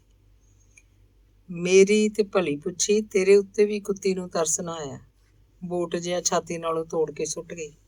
ਅੱਛਾ ਪੁੱਤਰਾ, ਰੱਬ ਨੂੰ ਜੋ ਇਹੋ ਮਨਜ਼ੂਰ ਸੀ। ਮੰਗਤੂ ਲਈ ਆਪਣੀ ਮਾਂ ਦਾ ਇਹ ਕਿੱਸਾ ਕੋਈ ਨਵਾਂ ਨਹੀਂ ਸੀ। ਉਹਨੂੰ ਨਿੱਕੇ ਹੁੰਦਿਆਂ ਤੋਂ ਹੀ ਪਤਾ ਸੀ, ਜਦ ਕਦੀ ਵੀ ਉਹਦੇ ਸਾਹਮਣੇ ਮਾਂ ਦਾ ਜ਼ਿਕਰ ਆਉਂਦਾ, ਜਿਵੇਂ ਉਹਦੇ ਅੰਦਰਲੇ ਕਿਸੇ ਨਾਸੂਰ ਉੱਤੇ ਚੁੱਭੜ ਵੱਜ ਜਾਂਦੀ। ਉਹਦੀ ਨਾੜ ਨਾੜ ਵਿੱਚੋਂ ਚੀਸਾਂ ਉੱਠਣ ਲੱਗ ਪੈਂਦੀਆਂ ਤੇ ਉਹਦਾ ਦਿਲ ਕਰਦਾ ਕਿ ਬੈਠਾ ਬੈਠਾ ਜ਼ਮੀਨ 'ਚ ਗਰਕ ਹੋ ਜਾਏ। ਨਿੱਕੇ ਹੁੰਦਿਆਂ ਭਾਵੇਂ ਇਹ ਗੱਲ ਉਸ ਲਈ ਕੋਈ ਵਿਸ਼ੇਸ਼ਤਾ ਨਾ ਰੱਖਦੀ ਹੋਵੇ, ਪਰ ਜਿਉਂ-ਜਿਉਂ ਸਿਆਣਾ ਹੁੰਦਾ ਗਿਆ ਉਹਦੇ ਅੰਦਰ ਦੀ ਪੀੜ ਵੱਧਦੀ ਚਲੀ ਗਈ। ਖਾਸ ਕਰਕੇ ਜਦ ਕਦੀ ਖੇਡਦਿਆਂ ਕੋਈ ਮੁੰਡਾ ਉਹਨੂੰ ਉੱਧਲ ਗਈ ਦਾ ਕਹਿ ਦਿੰਦਾ ਤਾਂ ਮੰਗਤੂ ਮਰਨ ਮਾਰਨ ਤੋਂ ਉਤਰ ਆਉਂਦਾ। ਇਸੇ ਕਾਰਨ ਰੋਜ਼ ਕਿਸੇ ਨਾ ਕਿਸੇ ਮੁੰਡੇ ਨਾਲ ਉਹਦਾ ਕੁਪੱਤ ਹੋ ਪੈਂਦਾ। ਇਸੇ ਕਰਕੇ ਮੰਗਤੂ ਦਾ ਸੁਭਾਅ ਦਰਜੇ ਦਾ ਹਿੰਸਕ, ਸੜੀਅਲ ਤੇ ਆਪਹੁਦਰਾ ਹੁੰਦਾ ਚਲਾ ਗਿਆ। ਹੁਣ ਜਦ ਕਿ ਉਹਨੂੰ 18ਵਾਂ ਵਰ੍ਹਾ ਜਾ ਰਿਹਾ ਸੀ ਤਾਂ ਉਹਦੇ ਅੰਦਰ ਦਾ ਜ਼ਖਮ ਇੰਨੀ ਨਾਜ਼ੁਕ ਸ਼ਕਲ ਅਖਤਿਆਰ ਕਰ ਚੁੱਕਾ ਕਿ ਦਿਲ 'ਚ ਜਦ ਕਦੀ ਉਹ ਮਾਂ ਦਾ ਖਿਆਲ ਵੀ ਲਿਆਉਂਦਾ ਤਾਂ ਉਹਦੇ ਅੰਗ ਅੰਗ ਵਿੱਚੋਂ ਸ਼ਰਾਰੇ ਨਿਕਲਣ ਲੱਗ ਪੈਂਦੇ। ਤੇ ਅੱਜ ਫੇਰ ਜਦ ਕਿ ਉਹਦਾ ਚਿਰ ਰੋਗੀ ਪਿਓ ਮੌਤ ਦੀ ਗੋਦੀ 'ਚ ਪਨਾਹ ਲੈਣ ਦੀ ਤਿਆਰੀ ਕਰ ਰਿਹਾ ਸੀ, ਉਹਦੇ ਮੂੰਹੋਂ ਮਾਂ ਦਾ ਜ਼ਿਕਰ ਸੁਣ ਕੇ ਮੰਗਤੂ ਦਾ ਅੰਦਰ ਬਾਹਰ ਇੱਕ ਵਾਰਗੀ ਬਲ ਉੱਠਿਆ। ਹੁਣੇ ਧਨ ਪ੍ਰਾਪਤੀ ਦੀ ਖੁਸ਼ੀ ਨਾਲ ਜਿਹੜੀ ਲਹਿਰ ਜੀ ਉਹਦੇ ਅੰਦਰ ਉੱਠੀ ਸੀ, ਮਾਂ ਦਾ ਜ਼ਿਕਰ ਆਉਂਦਿਆਂ ਹੀ ਸਾਰੀ ਉੱਡ-ਪੁੱਡ ਗਈ। ਮੰਗਤੂ ਨੂੰ ਆਪਣੀ ਮਾਂ ਦੀ ਨੁਹਾਰ ਤੱਕ ਯਾਦ ਨਹੀਂ ਸੀ। ਉਹਨੂੰ ਸ਼ਾਇਦ ਇਹ ਵੀ ਪਤਾ ਨਹੀਂ ਸੀ ਕਿ ਮਾਵਾਂ ਕੀ ਹੁੰਦੀਆਂ ਨੇ ਤੇ ਮਾਵਾਂ ਦੀ ਮਮਤਾ ਕਿਹੋ ਜਿਹੀ ਹੁੰਦੀ ਹੈ। ਕੇਵਲ ਮਾਂ ਦੀ ਇੱਕ ਕਲਪਿਤ ਜਿਹੀ ਤਸਵੀਰ ਕਦੀ-ਕਦੀ ਉਹਦੀਆਂ ਅੱਖਾਂ ਅੱਗੇ ਫਿਰ ਜਾਂਦੀ, ਇੱਕ ਬਦ ਇਖਲਾਕ ਤੇ ਬੇਗੈਰਤ ਜਿਹੀ ਜਨਾਨੀ ਦੀ ਤਸਵੀਰ। ਪਤਾ ਨਹੀਂ ਪੀਤੇ ਹੋਏ ਕਾੜੇ ਦਾ ਅਸਰ ਸੀ ਜਾਂ ਕੀ ਕਿ ਰੋਗੀ ਆਪਣੇ ਰੌਣ 'ਚ ਅਜੇ ਵੀ ਬੋਲੀ ਜਾ ਰਿਹਾ ਸੀ। ਮੇਰਾ ਝੁੱਗਾ ਤੇ ਚੌੜ ਹੋਇਆ ਸੋ ਹੋਇਆ, ਮੈਂ ਕਹਿੰਦਾ ਸਾਂ ਤੇਰਾ ਤੇ ਕੁਝ ਬਣ ਜਾਂਦਾ। ਕਿਸੇ ਭਲੇ ਘਰ ਦੀ ਕੁੜੀ ਨਾਲ ਤੇਰਾ ਸੰਜੋਗ ਖੁੱਲ ਪੈਂਦਾ ਤੇ ਜੂਨ ਸੌਰ ਜਾਂਦੀ ਤੇਰੀ। ਕਿੱਡੀ ਸੱਦਰ ਸੀ ਮੰਗਤੂ ਤੇਰੀ ਕੁਝ ਕਤਰਨ ਦੀ, ਪਰ ਪ੍ਰਾਲਬਦ ਨਾਲ ਕਿਸੇ ਦਾ ਜ਼ੋਰ ਥੋੜਾ ਚੱਲਦਾ ਏ। ਹੁਣ ਤੇ ਹੀਰਿਆ ਤੈਨੂੰ ਆਪ ਹੀ ਆਪਣਾ ਸਿਰ ਮੂੰਹ ਧੋਣਾ ਪਏਗਾ। ਜਿੰਨੇ ਜੋਗਾ ਸਾਂ ਆਪਣੀ ਵਾਹ ਲਾ ਥੱਕਿਆ ਵਾਂ, ਪਰ ਕਿਤੇ ਵੀ ਨਹੁੰ ਨਾ ਅੜਿਆ। ਚੰਗੇ ਥਾਈਂ ਤੇਰੇ ਸਾਕ ਦੀ ਗੱਲ ਉੱਠੀ, ਪਰ ਤੇਰੀ ਮਾਂ ਦੀ ਕਰਤੂਤ ਨੇ ਕੋਈ ਵੀ ਸਿਰੇ ਨਾ ਚੜਨ ਦਿੱਤੀ। ਲੋਕਾਂ ਦੀ ਜ਼ੁਬਾਨ ਥੋੜ੍ਹੀ ਫੜੀ ਜਾਂਦੀ ਏ। ਇੰਨਾ ਕੁ ਬੋਲ ਚੁੱਕਣ ਤੋਂ ਬਾਅਦ ਰੋਗੀ ਨੂੰ ਫੇਰ ਖੰਘ ਸ਼ੁਰੂ ਹੋ ਗਈ। ਇਧਰ ਮੰਗਤੂ ਸਿਰ ਸੁੱਟੀ ਉਸ ਪਾਸ ਬੈਠਾ ਸੁਣੀ ਗਿਆ। ਉਹਦੀਆਂ ਅੱਖਾਂ 'ਚ ਕਦੀ ਅੱਜ ਤੀਕ ਅੱਥਰੂ ਨਹੀਂ ਸੀ ਆਏ, ਪਰ ਅੱਜ ਪਤਾ ਨਹੀਂ ਕਿੱਥੋਂ ਉਹਦੇ ਅੰਦਰ ਹੜ ਉਮੜ ਆਇਆ। ਇਸ ਹੜ 'ਚ ਡੁੱਬ ਕੇ ਉਹਨੇ ਮਰਨਾਊ ਦੀਆਂ ਕੁਝ ਗੱਲਾਂ ਸਮਝੀਆਂ, ਕੁਝ ਨਾ ਸਮਝੀਆਂ। ਬਸ ਉਹ ਬੁਸਕੀ ਜਾ ਰਿਹਾ ਸੀ। ਕਰੜ ਝੋਟ ਤੇ ਮਸ ਫੁੱਟਦਾ ਇਹ ਸੰਗਮ ਇਸ ਵੇਲੇ ਇੱਕ ਦੁਖਾਂਤ ਝਾਕੀ ਬਣਿਆ ਹੋਇਆ ਸੀ। ਹੁਣ ਤਾਂ ਥੋੜ੍ਹਾ ਚਿਰ ਪਹਿਲਾਂ ਮੰਗਤੂ ਦੇ ਕਿਆਸ ਵਿੱਚ ਵੀ ਨਹੀਂ ਸੀ ਆਇਆ ਕਿ ਉਹਦਾ ਪਿਓ ਸੱਚਮੁੱਚ ਉਹਨੂੰ ਹਮੇਸ਼ਾ ਲਈ ਛੱਡ ਕੇ ਜਾ ਰਿਹਾ। ਹੁਣੇ ਇੱਕ ਛੋਟੀ ਜਿਹੀ ਪੂੰਜੀ ਦੀ ਪ੍ਰਾਪਤੀ ਨੇ ਜਿਹੜਾ ਮਧੁਰ ਤਰਾਨਾ ਉਹਦੇ ਅੰਦਰ ਛੇੜਿਆ ਸੀ, ਵੇਖਦਿਆਂ ਉਹ ਆਰਤ ਨਾਦ ਵਿੱਚ ਬਦਲ ਗਿਆ। ਦੀਵੇ ਦੀ ਮੱਧਮ ਲੋਚ ਜਦ ਮੰਗਤੂ ਨੇ ਧਿਆਨ ਨਾਲ ਰੋਗੀ ਦੀਆਂ ਅੱਖਾਂ ਵੱਲ ਤੱਕਿਆ ਤਾਂ ਡਰ ਤੇ ਸਹਿਮ ਨਾਲ ਉਹ ਵਿਆਕੁਲ ਹੋ ਉੱਠਿਆ। ਉਹਦਾ ਪਿਓ ਪਲ ਪਲ ਮੁੱਕਦਾ ਜਾ ਰਿਹਾ ਸੀ। ਮੰਗਤੂ ਦੀਆਂ ਅੱਖਾਂ ਅੱਗੇ ਹਨੇਰਾ ਛਾ ਗਿਆ। ਚਾਚਾ ਜੀ ਨੂੰ ਅੱਜ ਤੀਕ ਆਪਣਾ ਜਨਮ ਦਾ ਵੈਰੀ ਖਿਆਲ ਕਰਦਾ ਸੀ, ਜਿਹਦੀਆਂ ਮਾਰਾਂ ਫਟਕਾਰਾਂ ਖਾ ਕੇ ਉਹਦਾ ਦਿਲ ਹਮੇਸ਼ਾ ਜ਼ਖਮੀ ਹੋਇਆ ਰਹਿੰਦਾ ਸੀ। ਅੱਜ ਉਹੀ ਚਾਚਾ ਉਹਨੂੰ ਰਹਿਮਤ ਦਾ ਦੇਵਤਾ ਦਿਖਾਈ ਦੇਣ ਲੱਗ ਪਿਆ। ਉਹ ਮੁੜ ਇਸ ਗੱਲ ਤੇ ਸੋਚੀ ਜਾ ਰਿਹਾ ਸੀ, ਚਾਚਾ ਜਿਹੜਾ ਕਦੀ ਮੈਨੂੰ ਦਮੜੀ ਦੇ ਛੋਲੇ ਲੈ ਦੇਣ ਨੂੰ ਵੀ ਤਿਆਰ ਨਹੀਂ ਸੀ, ਕਿ ਮੇਰੀ ਖਾਤਰ ਹੀ ਆਪਣੀ ਜ਼ਿੰਦਗੀ ਦੀ ਖੱਟੀ ਕਮਾਈ ਲੁਕਾ ਕੇ ਰੱਖਦਾ ਰਿਹਾ ਸੀ, ਕਿ ਮੇਰਾ ਭਵਿੱਖ ਬਣਾਉਣ ਬਦਲੇ ਹੀ ਉਹ ਹੁੰਦਿਆਂ ਸੁਣਦਿਆਂ ਫਾਕੀ ਕੱਟਦਾ ਤੇ ਲੋਕਾਂ ਅੱਗੇ ਤਰਲੇ ਵਾਸਤੇ ਪਾਉਂਦਾ ਰਹਿੰਦਾ ਸੀ। ਮੰਗਤੂ ਬੁਸਕੀ ਜਾ ਰਿਹਾ ਸੀ ਤੇ ਸੋਚੀ ਜਾ ਰਿਹਾ ਸੀ। ਰੋ ਨਾ ਮੇਰਾ ਪੁੱਤ। ਪਿਓ ਦੇ ਠੰਡੇ ਪੋਟੇ ਕੰਬਦੇ ਪੁੱਤਰ ਦੀਆਂ ਅੱਖਾਂ ਤੀਕ ਜਾ ਪਹੁੰਚੇ। ਮਾਪੇ ਹਮੇਸ਼ਾ ਕਿਸੇ ਦੇ ਨਾਲ ਨਹੀਂ ਨਿਭਦੇ ਹੁੰਦੇ। ਰੂਹ ਰੱਖ ਸੋਹਣਿਆ, ਜਵਾਨ ਜਾਨ ਏ ਤੂੰ, ਸਿਰ ਪਈਆਂ ਨੂੰ ਕੌਣ ਨਹੀਂ ਸੰਭਲਿਆ। ਢਿੱਗੀ ਢਾਇਆਂ ਤੇ ਨਹੀਂ ਨਾ ਗੁਜ਼ਾਰਾ ਹੁੰਦਾ। ਤਕੜਾ ਹੋਈ, ਸਿਆਣਾ ਬਣੀ, ਚਾਰੇ ਬੰਨੇ ਸਾਵੇ ਨੇ ਤੇਰੇ। ਪਰ ਪੁੱਤਰ ਦੀ ਢਹਿ ਰਹੀ ਢਿੱਗੀ ਨੂੰ ਬਚਾਉਂਦਿਆਂ ਪਿਓ ਦੀ ਆਪਣੀ ਢਿੱਗੀ ਢਹਿ ਪਈ।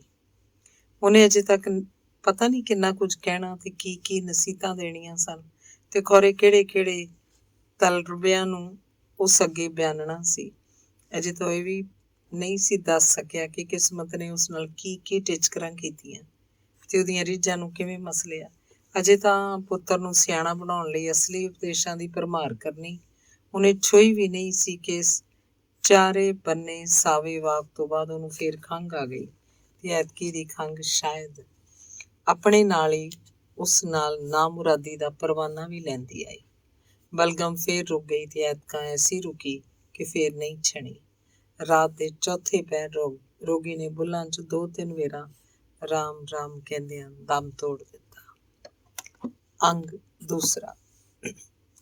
ਕਰਤਾਰਪੁਰ ਤੋਂ ਜਲੰਧਰ ਨੂੰ ਜਾਂਦਿਆਂ ਬਿਧੀਪੁਰ ਨਾਂ ਦਾ ਇੱਕ ਜਟਕਾ ਪਿੰਡ ਰਸਤੇ 'ਚ ਆਉਂਦਾ ਹੈ, ਜਿਹੜਾ ਸੂਰਾਨੂਸੀ ਰੇਲਵੇ ਸਟੇਸ਼ਨ ਤੋਂ ਬਹੁਤ ਦੂਰ ਨਹੀਂ। ਇਹਦੇ ਲਾਗੇ ਚਾਗੇ ਹੋਰ ਵੀ ਕਈ ਛੋਟੇ ਛੋਟੇ ਪਿੰਡ ਵਸੇ ਹੋਏ ਨੇ, ਮਕਸੂਦਾਂ, ਫਤਿਹ ਜਲਾਲ ਆਦਿ।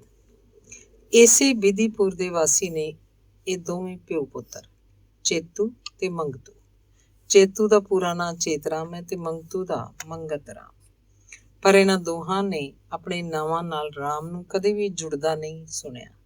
ਉਨੇਰੇ ਚੇਤੂ ਤੇ ਮੰਗਤੂ ਕਰਕੇ ਸੱਦੇ ਜਾਂਦੇ ਨੇ। ਰਾਮ ਨੇ ਕਿਉਂ ਇਹਨਾਂ ਪਿਓ ਪੁੱਤਰਾਂ ਨਾਲ ਤੋੜ ਵਿਛੋੜਾ ਕਰ ਲਿਆ, ਇਹਦਾ ਸਪਸ਼ਟ ਕਾਰਨ ਤਾਂ ਕਿਸੇ ਦੀ ਸਮਝ 'ਚ ਨਹੀਂ ਆ ਸਕਦਾ।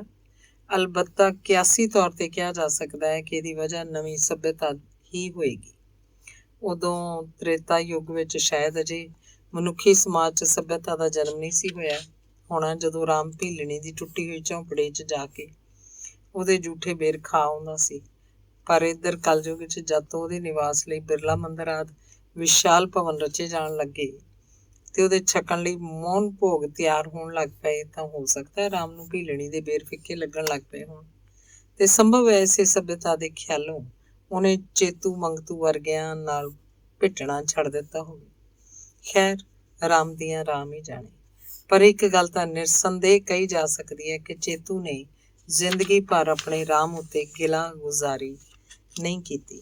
ਉਹਨੇ ਇੱਕ ਉਰਦੂ ਸ਼ਾਇਰ ਦੇ ਕਥਨ ਅਨੁਸਾਰ ਆਪਣਾ ਇਹੋ ਨਿਯਮ ਬਣਾਈ ਰੱਖਿਆ ਕਿ ਤੁਮ ਹਮਾਰੇ ਹੋ ਨਾ ਹੋ ਪਰ ਹਮ ਤੁਮਹਾਰੇ ਹੋ ਚੁੱਕੇ। ਇਹਦਾ ਸਬੂਤ ਇਸ ਗੱਲ ਤੋਂ ਮਿਲਦਾ ਹੈ ਕਿ ਚੇਤੂ ਉਰਫ ਚੇਤਰਾਮ ਜਿਸ ਵੇਲੇ ਅਖੀਰਲੇ ਸਵਾਸਾਂ ਤੇ ਸੀ, ਉਸ ਵੇਲੇ ਵੀ ਉਹਦੀ ਜ਼ਬਾਨ ਉੱਤੇ ਰਾਮ ਦਾ ਨਾਂ ਸੀ। ਇਹਨਾਂ ਪਿਓ ਪੁੱਤਰਾਂ ਵਿੱਚ ਇੱਕ ਗੱਲ ਬੜੀ ਵਿਲੱਖਣ ਦਿਖਾਈ ਦਿੰਦੀ ਸੀ ਕਿ ਦੋਹਾਂ ਦੇ ਨਾਂ ਰਾਮ ਨਾਲ ਸੰਬੰਧਿਤ ਹੋਣ ਤੋਂ ਛੁੱਟ ਕਵਿਤਾ ਦੇ ਤੁਕਾਂ ਤੇ ਜਾਂ ਅਨੁਪਰਾਸ ਦੇ ਪੱਖੋਂ ਵੀ ਮੇਲ ਖਾਂਦੇ ਸਨ। ਚੇਤੂ ਤੇ ਮੰਗਤੂ ਦੇ ਇਸ ਦੁਲੈਂਕੜ ਅੰਤ ਅਨੁਪਰਾਸ ਨੂੰ ਵੇਖ ਕੇ ਖਿਆਲ ਕੀਤਾ ਜਾ ਸਕਦਾ ਹੈ ਕਿ ਪਿਓ ਪੁੱਤਰ 'ਚ ਕਾਫੀ ਸਮਾਨਤਾ ਹੋਏਗੀ, ਪਰ ਹਕੀਕਤ ਇਹਦੇ ਬਿਲਕੁਲ ਉਲਟ ਸੀ। ਦੋਹਾਂ 'ਚ ਘੜੇ ਦੇ ਤੇ ਵੱਟੇ ਵਾਲਾ ਸੰਬੰਧ ਚੱਲਿਆ ਸੀ। ਨਾ ਇਹਦੀ ਗੱਲ ਉਹਨੂੰ ਕਦੀ ਸੁਖਾਈ, ਨਾ ਉਹਦੀ ਇਹਨੂੰ। ਪਿਓ ਦਾ ਮੂੰਹ ਜੇ ਚੜ੍ਹਦੇ ਵੱਲ ਹੁੰਦਾ ਤਾਂ ਪੁੱਤਰ ਦਾ ਲਹਿੰਦੇ ਵੱਲ। ਇੰਨਾ ਹੋਣ ਤੇ ਵੀ ਇੱਕ ਮਰਹਲੇ ਉੱਤੇ ਦੋਹਾਂ ਦਾ ਸੁਭਾਅ ਸਮਾਨ ਸੀ। ਗੁੱਸੇ ਦੇ ਤੌਰ ਤੇ ਇੱਕ ਜੇ ਸੱਪ ਸੀ ਤੇ ਦੂਜਾ ਠੂੰਆਂ। ਚੇਤੂ ਦੀ ਇਹੋ ਇੱਕੋ ਇੱਕ ਸੰਤਾਨ ਹੈ ਮੰਗਤੂ। ਲੋਕੀ ਕਹਿੰਦੇ ਹੁੰਦੇ ਨੇ ਇਕਲੌਤੀ ਸੰਤਾਨ, ਖਾਸ ਕਰਕੇ ਇਕਲੌਤਾ ਪੁੱਤਰ ਮਾਪਿਆਂ ਨੂੰ ਬਹੁਤ ਹੀ ਪਿਆਰਾ ਹੁੰਦਾ ਹੈ, ਪਰ ਇੱਥੇ ਤਾਂ ਮਾਮਲਾ ਬਿਲਕੁਲ ਉਲਟ ਦਿਖਾਈ ਦਿੰਦਾ ਸੀ। ਚੇਤੂ ਦੀਆਂ ਨਜ਼ਰਾਂ 'ਚ ਜੇ ਕੋਈ ਸਭ ਤੋਂ ਘਿਨਾਉਣੀ ਚੀਜ਼ ਰਹੀ ਸੀ ਤਾਂ ਉਹ ਮੰਗਤੂ। ਸ਼ਾਇਦ ਇਹਦਾ ਕਾਰਨ ਇਹ ਹੋਵੇ ਕਿ ਮੰਗਤੂ ਕੁੱਲ 1.25 ਸਾਲ ਦਾ ਸੀ ਜਦੋਂ ਉਹਦੀ ਮਾਂ ਇਸ ਘਰ ਨਾਲੋਂ ਤਿਨਕਾ ਤੋੜ ਗਈ ਸੀ ਤੇ ਚੇਤੂ ਦੀਆਂ ਨਜ਼ਰਾਂ 'ਚ ਇਹ ਸਾਰਾ ਦੋਸ਼ ਇਸ ਨੈਸ਼ ਮੁੰਡੇ ਦਾ ਸੀ ਜਿਹਨੇ ਜੰਮਦਿਆਂ ਹੀ ਘਰ ਦਾ ਤਖਤਾ ਪੁੱਠਾ ਕਰ ਦਿੱਤਾ। ਉਹ ਸੋਚਦਾ ਮੰਗਤੂ ਦਾ ਕੁਲੱਛਣਾ ਪੌਂਖਾ ਨਾ ਪੈਂਦਾ ਤਾਂ ਸੰਭਵ ਸੀ ਉਹਦਾ ਘਰ ਨਾ ਉਜੜਦਾ। ਗਰੀਬਾਂ ਨੂੰ ਕੁਦਰਤ ਨੇ ਗਰੀਬੀ ਦਾ ਭਾਂਗਾ ਪੂਰਾ ਕਰਨ ਲਈ ਪਿਆਰ ਦੀ ਦੌਲਤ ਦੇ ਰੱਖੀ ਹੁੰਦੀ ਹੈ, ਜਿਹਦੀ ਮਦਦ ਨਾਲ ਇਹ ਲੋਕ ਆਪਣੇ ਕਈ ਕਿਸਮ ਦੇ ਅਭਾਵ ਪੂਰੇ ਕਰਕੇ ਜ਼ਿੰਦਗੀ ਦੀ ਜੋਤ ਟਿਮਕਦੀ ਰੱਖ ਸਕਦੇ ਨੇ। ਚੇਤੂ ਵੀ ਕਦੀ ਕਿਸੇ ਜ਼ਮਾਨੇ ਇਸ ਦੌਲਤ ਤੋਂ ਵਾਂਝਾ ਨਹੀਂ ਸੀ, ਪਰ ਰਚਨਹਾਰ ਦੀ ਅਜਬ ਲੀਲਾ ਕਿ ਉਹਦਾ ਪਿਆਰ ਛਲਕਦਾ ਹਿਰਦਾ ਇੱਕਦਮ ਨਫ਼ਰਤ ਦੇ ਜ਼ਹਿਰ ਨਾਲ ਭਰ ਘੱਤਿਆ ਜਦੋਂ ਆਪਣੀ ਸਾਥਣ ਦੀ ਬੇਵਫਾਈ ਉਸ ਉੱਤੇ ਪ੍ਰਗਟ ਹੋਈ। ਕੋਈ ਸੁੰਦਰੀ ਜਿਹਦਾ ਰੋਮ ਰੋਮ ਪਤੀ ਪ੍ਰੇਮ ਦੇ ਰੰਗ 'ਚ ਰੱਤਾ ਹੋਵੇ ਇੰਜ ਬੇਵਫਾਈ ਕਰ ਸਕਦੀ ਹੈ। ਜਿਉਂ-ਜਿਉਂ ਚੇਤੂ ਇਸ ਗੱਲ ਨੂੰ ਸੋਚਦਾ ਗਿਆ, ਉਸ ਰੇਸ਼ੋ ਨਾਲ ਉਹਦੇ ਅੰਦਰ ਹੀ ਨਫ਼ਰਤ ਵੱਧਦੀ ਗਈ। ਆਮ ਨਜ਼ਰ ਨਾਲ ਵੇਖਣ ਵਾਲਾ ਕੋਈ ਕਹਿ ਸਕਦਾ ਸੀ ਕਿ ਜੇ ਪਤਨੀ ਚਲੀ ਗਈ ਤਾਂ ਦਿਲ ਬਹਿਲਾਉਣ ਲਈ ਚੇਤੂ ਪਾਸ ਪੁੱਤਰ ਤਾਂ ਛੱਡ ਹੀ ਗਈ, ਪਰ ਚੇਤੂ ਨੂੰ ਸਾਰੀ ਉਮਰ ਇਹੋ ਰੋਣਾ ਰਿਹਾ ਕਿ ਉਹ ਕਮਜ਼ਾਤ ਜਾਂਦੀ ਹੋਈ ਇਸ ਮਨਹੂਸ ਚੀਥੜੇ ਨੂੰ ਵੀ ਕਿਉਂ ਨਾ ਨਾਲ ਲੈ ਗਈ। ਚੇਤੂ ਨੇ ਆਪਣੀ ਸਾਰੀ ਜ਼ਿੰਦਗੀ ਇੱਕ ਮਸ਼ੀਨ ਵਾਂਗ ਗੁਜ਼ਾਰੀ ਸੀ। ਮਸ਼ੀਨ ਦਾ ਕੰਮ ਹੈ ਬਸ ਚੱਲਦੀ ਰਹਿਣਾ। ਮਸ਼ੀਨ ਨੂੰ ਚਾਲੂ ਰੱਖਣ ਲਈ ਬਸ ਤੇਲ ਦਿੱਤਾ ਜਾਣਾ ਜ਼ਰੂਰੀ ਹੈ। ਚੇਤੂ ਦੀ ਉਪਜੀਵਕਾ ਚਲਦੀ ਸੀ ਮੁਜ਼ਾਰਾਗਿਰੀ ਦੇ ਆਸਰੇ। ਆਪਣੇ ਪਿੰਡ ਦੇ ਜ਼ਿਮੀਂਦਾਰ ਦੀ ਭੋਇੰ ਵਾਹ ਕੇ ਗੁਜ਼ਾਰਾ ਕਰਦਾ ਸੀ, ਜਿਸ ਨਾਲ ਕਿਸੇ ਸਾਲ ਤਾਂ ਉਹਨੂੰ ਲੋੜ ਜੋਗਾ ਜੌਂ ਜਵਾਰ ਪ੍ਰਾਪਤ ਹੋ ਜਾਂਦਾ, ਕਿਸੇ ਸਾਲ ਮਸੇ ਅੱਧ ਪਚਾਦੇ, ਜਿਹਦਾ ਘਾਟਾ ਪੂਰਾ ਕਰਨ ਲਈ ਉਹਨੂੰ ਜ਼ਿਮੀਂਦਾਰੀ ਦਾ ਘਰੋਗੀ ਕੰਮ ਧੰਦਾ ਵੀ ਅਕਸਰ ਕਰਨਾ ਪੈਂਦਾ ਸੀ। ਉਹ ਪੁਰਾਣੇ ਜਿਹੇ ਧਾਰਮਿਕ ਖਿਆਲਾਂ ਦਾ ਤੇ ਕਿਸਮਤ ਉੱਤੇ ਸ਼ਾਕਰ ਰਹਿਣ ਵਾਲਾ ਬੰਦਾ ਸੀ। ਰੋਟੀ ਰਜਵੀਂ ਮਿਲੇ, ਅੱਧੇ ਪੇਟ ਮਿਲੇ ਤੇ ਭਾਵੇਂ ਨਿਰਾਹਾਰ ਸੌਣਾ ਪਵੇ, ਇਹਨੂੰ ਉਹ ਸਬਰ ਸ਼ੁਕਰ ਨਾਲ ਕਬੂਲਦਾ ਸੀ। ਜੋ ਕੁਝ ਉਹਨੂੰ ਪ੍ਰਾਪਤ ਸੀ, ਉਹਨੂੰ ਕਿਸਮਤ ਦਾ ਕੜਛਾ ਖਿਆਲ ਕਰਦਾ ਸੀ। ਜਿਹੋ ਜਿਹਾ ਰੁੱਖਾ ਮਿੱਸਾ ਜੁੜਦਾ, ਉਹ ਸਿਦਕ ਸਬੂਰੀ ਨਾਲ ਖਾ ਲੈਂਦਾ। ਫਿਰ ਜਦੋਂ ਚੇਤੂ ਦਾ ਵਿਆਹ ਹੋਇਆ ਤਾਂ ਉਹਨੇ ਉਸ ਆਪਣੇ ਰੱਬ ਦਾ ਲੱਖ ਲੱਖ ਸ਼ੁਕਰ ਕੀਤਾ, ਜਿਹਨੇ ਇੱਕ ਅਪਸਰਾ ਵਰਗੀ ਦੁਲਹਨ ਭੇਜ ਕੇ ਉਹਦੀ ਹਨੇਰੀ ਝੌਂਪੜੀ ਨੂੰ ਪ੍ਰਕਾਸ਼ਮਾਨ ਕਰ ਦਿੱਤਾ ਸੀ। ਵਹੁਟੀ ਉਹਨੂੰ ਜੁੜੀ, ਨਿਰਾ ਪਾਸੇ ਦਾ ਸੋਨਾ, ਨਕਸ਼ਿਕ ਤੀਕ ਸੁਹੱਪਣ ਦੀ ਪੁਤਲੀ ਤੇ ਪਤੀ ਦੀ ਪੁਜਾਰਨ, ਪਤੀ ਵਾਂਗ ਹੀ ਸਬਰ ਸਿਦਕ 'ਚ ਰਾਜ਼ੀ ਰਹਿਣ ਵਾਲੀ, ਅੱਤ ਦਰਜੇ ਦੀ ਭੋਲੀ ਭਾਲੀ, ਸਰਲ ਸੁਭਾਅ ਦੀ, ਦੁਨਿਆਵੀ ਵੱਲ ਛਲ ਤੋਂ ਅਣਭਿੱਜ ਤੇ ਨਿਰੀ ਪੁਰੀ ਸਿਵਾਂ ਦੀ ਪਾਰਵਤੀ, ਜਿਹਨੇ ਆਉਂਦਿਆਂ ਹੀ ਚੇਤੂ ਦੀ ਝੌਂਪੜੀ ਨੂੰ ਸਵਰਗ ਦਾ ਟੁਕੜਾ ਬਣਾ ਦਿੱਤਾ। ਤੇ ਫਿਰ ਜਦ ਵਿਆਹ ਤੋਂ ਤੀਜੇ ਸਾਲ ਪਤਨੀ ਨੇ ਚੇਤੂ ਨੂੰ ਇੱਕ ਪੁੱਤਰ ਰਤਨ ਪ੍ਰਾਪਤ ਕੀਤਾ, ਜਿਹੜਾ ਆਪਣੀ ਮਾਂ ਦਾ ਹੂਬਹੂ ਮਾਡਲ ਸੀ, ਤਾਂ ਲੋਕੀ ਇਸ ਗਰੀਬ ਕੁਨਬੇ ਦੇ ਭਾਗਾਂ ਤੇ ਈਰਖਾ ਕਰਦੇ ਸਨ। ਪਰ ਦੁਰਭਾਗ ਪਾਸੋਂ ਸੁਭਾਗ ਦੀ ਅਨੂਠੀ ਰਚਨਾ ਜਰੀ ਨਾ ਗਈ। ਸ਼ਾਇਦ ਚੇਤੂ ਨੇ ਗ੍ਰਸਥ ਜੀਵਨ ਦੀ ਸਵਰਗੀ ਪੀਂਘ ਦੇ ਝੂਟੇ ਕੁੱਲ 4 ਸਾਲ ਹੀ ਮਾਣੇ ਸਨ ਕਿ ਹੋਣੀ ਦੀ ਇੱਕ ਤੇਜ਼ ਛੁਰੀ ਨੇ ਪੀਂਘ ਦੇ ਦੋਵੇਂ ਲੜ ਕੱਟ ਸੁੱਟੇ। ਹੀ ਸਾਰੇ ਪਿੰਡ 'ਚ ਹੋ ਹੱਲਾ ਮਚ ਗਿਆ ਜਦ ਲੋਕਾਂ ਸੁਣਿਆ ਕਿ ਚੇਤੂ ਦੀ ਵਹੁਟੀ ਆਪਣੇ ਨੰਨੇ ਬੱਚੇ ਨੂੰ ਛੱਡ ਕੇ ਕਿਸੇ ਨਾਲ ਨਿਕਲ ਗਈ। ਬਹੁਤ ਉੱਚੀ ਚੜੀ ਪੀਂਘ ਤੋਂ ਪਟਕਣ ਦਾ ਜੋ ਅਸਰ ਹੋਇਆ ਕਰਦਾ ਹੈ, ਚੇਤੂ ਉੱਤੇ ਵੀ ਹੋਇਆ। ਘਰ ਦੀ ਬਰਬਾਦੀ ਤਾਂ ਹੋਈ ਸੋ ਹੋਈ, ਉਸ ਲਈ ਏਦੋਂ ਵੀ ਅਸਹਿ ਸੀ ਦਿਲ ਦਾ ਟੁੱਟਣਾ। ਕਿਸੇ ਪੂਜਨੀਕ ਦੇਵੀ ਦੇਵਤੇ ਨੂੰ ਜੇ ਉਹ ਠੇਕੇ 'ਚ ਬੈਠੇ ਸ਼ਰਾਬ ਪੀਂਦਿਆਂ ਵੇਖ ਲੈਂਦਾ ਤਾਂ ਵੀ ਉਹਨੂੰ ਇੰਨੀ ਹੈਰਾਨੀ ਨਾ ਹੁੰਦੀ, ਜਿੰਨੀ ਆਪਣੀ ਨੇਕ ਪਾਰਸਾ ਪਤਨੀ ਬਾਰੇ ਜਾਣ ਕੇ ਉਹਨੂੰ ਹੋਈ। ਉਹਦਾ ਐਸਾ ਦਿਲ ਟੁੱਟਿਆ, ਦੁਨੀਆ ਵੱਲੋਂ ਇੰਨਾ ਉਪਰਾਮ ਹੋ ਗਿਆ ਕਿ ਘਰ ਦਾ ਸਭ ਲਟਾਕਾ ਛੱਡ ਕੇ ਫਕੀਰ ਹੋਣ ਦੀਆਂ ਗੱਲਾਂ ਸੋਚਣ ਲੱਗ ਗਿਆ। ਪਰ ਉਸ ਨੰਨੀ ਜਿੰਦ ਦਾ ਕੀ ਕਰੇ ਮੰਗਤੂ ਦਾ। ਕਦੀ ਉਸ ਸੋਚਿਆ ਇਹਨੂੰ ਯਤੀਮਖਾਨੇ ਛੱਡ ਆਵੇ, ਕਦੀ ਕਿਸੇ ਰਿਸ਼ਤੇਦਾਰ ਦੇ ਬੂਹੇ ਤੇ ਪਟਕ ਦੇਵੇ। 1-2 ਸਾਲ ਉਹਦੀ ਸਾਲੀ ਨੇ ਬੱਚੇ ਨੂੰ ਸੰਭਾਲਣ ਦੀ ਜ਼ਿੰਮੇਵਾਰੀ ਲਈ ਰੱਖੀ, ਪਰ ਜਿਉਂ ਹੀ ਮੰਗਤੂ ਜ਼ਰਾ ਤੁਰਨ ਫਿਰਨ ਜੋਗਾ ਹੋਇਆ ਕਿ ਉਹਦੀ ਮਾਸੀ ਲਈ ਭਣੇਵੇਂ ਦੀਆਂ ਅੱਖੜ ਖਾਂਦੀਆਂ ਸਹਾਰਨੀਆਂ ਦੁੱਬਰ ਹੋ ਗਈਆਂ, ਤਾਂ ਉਹਨੇ ਇੱਕ ਦਿਨ ਚੇਤੂ ਦੀ ਸੁਗਾਤ ਉਹਦੇ ਹਵਾਲੇ ਕਰ ਦਿੱਤੀ। ਵਿਚਾਰੇ ਚੇਤੂ ਲਈ ਮੁਸ਼ਕਿਲ ਬਣ ਗਈ। ਸਾਰਾ ਦਿਨ ਉਹਨੂੰ ਹਲ ਤੇ ਕਈ ਨਾਲ ਘੋਲ ਕਰਨਾ ਪੈਂਦਾ, 2 ਵੇਲੇ ਦੀ ਰੋਟੀ ਵੀ ਆਪ ਪਕਾਉਣੀ ਪੈਂਦੀ ਤੇ ਉੱਤੋਂ ਬੱਚੇ ਨੂੰ ਸਾਂਭਣ ਦੀ ਜ਼ਿੰਮੇਵਾਰੀ ਉਹਦੇ ਗਲ ਆ ਪਈ। ਉਹਦੀ ਹਾਲਤ ਸੱਪ ਦੇ ਮੂੰਹ ਕੋੜ ਕਿਰਲੀ ਵਾਲੀ ਬਣ ਗਈ। ਪਹਿਲਾਂ ਕੁਝ ਦਿਨ ਤਾਂ ਉਹਨੇ ਇਹ ਢੰਗ ਵਰਤੋਂ 'ਚ ਲਿਆਂਦਾ ਕਿ ਮੁੰਡੇ ਨੂੰ ਖੁਆ ਪਿਆ ਕੇ ਘਰ ਛੱਡ ਜਾਂਦਾ ਤੇ ਆਪ ਸਾਰਾ ਦਿਨ ਪਿੰਡੋਂ ਚੋਖਾ ਦੁਰਾਡੇ ਪਹਿਲੀ ਵਾਹੁਣ ਲਈ ਚਲਾ ਜਾਂਦਾ। ਪਰ ਇਹ ਵੇਲ ਬਨੇਰੇ ਨਾ ਚੜੀ। ਮੁੰਡਾ ਜਿਹਨੂੰ 5ਵਾਂ ਵਰ੍ਹਾ ਚੜ੍ਹ ਗਿਆ ਸੀ, ਰੋਜ਼ ਕੋਈ ਨਾ ਕੋਈ ਚੰਨ ਚਾੜ ਧਰਦਾ, ਮਿੱਟੀ ਘੱਟੇ 'ਚ ਖੇਡਦਿਆਂ ਝੱਗੇ ਦੇ ਫਟਕੇ ਲਾ ਦਿੰਦਾ, ਕੋਈ ਦੂਸਰੇ ਬਾਲਾਂ ਨਾਲ ਮਾਰ ਕੁਟਾਈ ਕਰਕੇ ਗੁਆਂਢੀਆਂ ਲਈ ਹੰਗਾਮਾ ਖੜਾ ਕਰ ਦਿੰਦਾ, ਕਦੀ ਦੂਸਰਿਆਂ ਦੀਆਂ ਚੀਜ਼ਾਂ ਚੁਰਾ ਕੇ ਹਫੜਾ ਦਫੜੀ ਮਚਾ ਦਿੰਦਾ। ਜਿਉਂ-ਜਿਉਂ ਮੰਗਤੂ ਦੀਆਂ ਇਹਨਾਂ ਆਦਤਾਂ 'ਚ ਵਾਧਾ ਹੁੰਦਾ ਗਿਆ, ਤਿਉਂ-ਤਿਉਂ ਚੇਤੂ ਦੇ ਸੁਭਾਅ 'ਚ ਹਿੰਸਾ ਭਰਦੀ ਗਈ। ਉਹ ਇਸ ਬੁਰੀ ਤਰ੍ਹਾਂ ਮੰਗਤੂ ਨੂੰ ਕੁੱਟਦਾ ਕਿ ਵੇਖਣ ਵਾਲੇ ਦੰਗ ਹੋ ਕੇ ਸੋਚਦੇ ਕਿ ਇਸ ਮੁੰਡੇ ਦਾ ਸਰੀਰ ਮਾਸ ਦਾ ਹੈ ਕਿ ਲੋਹੇ ਦਾ। ਪਤਾ ਨਹੀਂ ਬਿੱਲੀ ਵਾਂਗ 7 ਖੱਲਾਂ 'ਚ ਇਹਦੀ ਜਾਨ ਹੈ ਕਿ ਇੰਨੀ ਮਾਰ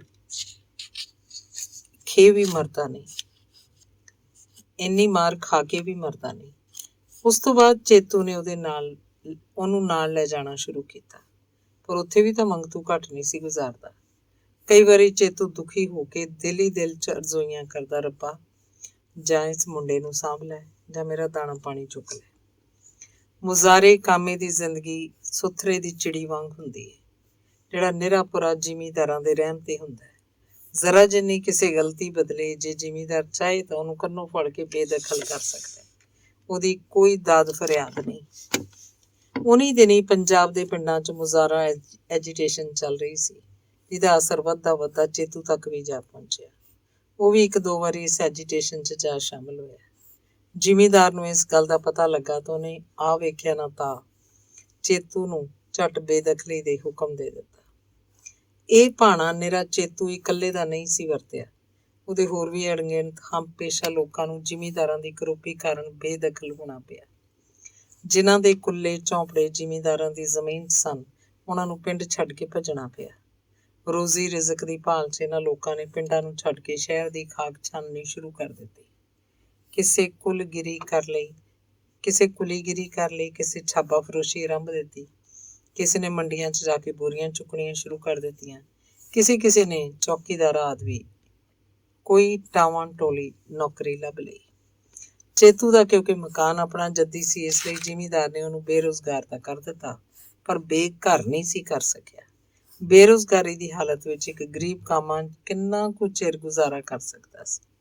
ਚੇਤੂ ਨੇ ਬੜੀ ਕੋਸ਼ਿਸ਼ ਕੀਤੀ ਹੋਰ ਕਿਸੇ ਜ਼ਿਮੀਂਦਾਰ ਕੋਲੋਂ ਉਹਨੂੰ ਵਾਹੁਣ ਲਈ 4 ਸਿਆੜ ਮਿਲ ਜਾਣ, ਪਰ ਜ਼ਿਮੀਂਦਾਰਾਂ ਦਾ ਅਟੁੱਟ ਏਕਾ ਤਾਂ ਇਹਨਾਂ ਲੋਕਾਂ ਨੂੰ ਉੱਥੇ ਮਾਰਨਾ ਚਾਹੁੰਦਾ ਸੀ ਜਿੱਥੇ ਪਾਣੀ ਨਾ ਲੱਭੇ। ਫਿਰ ਵਿਚਾਰੇ ਚੇਤੂ ਨੂੰ ਸਿਆੜ ਕਿਸ ਦੇਣੇ ਸਨ। ਚੇਤੂ ਨੂੰ ਨਿਰੀ ਆਪਣੀ ਪੇਟ ਦੀ ਅੱਗ ਬੁਝਾਉਣ ਦੀ ਚਿੰਤਾ ਨਹੀਂ ਸੀ।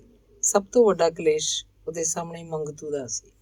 ਦੂਜੇ ਲੋਕਾਂ ਵਾਂਗ ਉਹ ਵੀ ਜੇ ਸੁਤੰਤਰ ਹੁੰਦਾ ਤਾਂ ਕਿਤੇ ਦੇਸ ਪਰਦੇਸ ਨਿਕਲ ਜਾਂਦਾ, ਪਰ ਇਸ ਮਛੰਦਰ ਦਾ ਕੀ ਕਰੇ ਜਿਹੜਾ ਉਹਨੂੰ ਕਿਸੇ ਕਰਵਟ ਵੀ ਚੈਨ ਨਹੀਂ ਸੀ ਲੈਣ ਦਿੰਦਾ।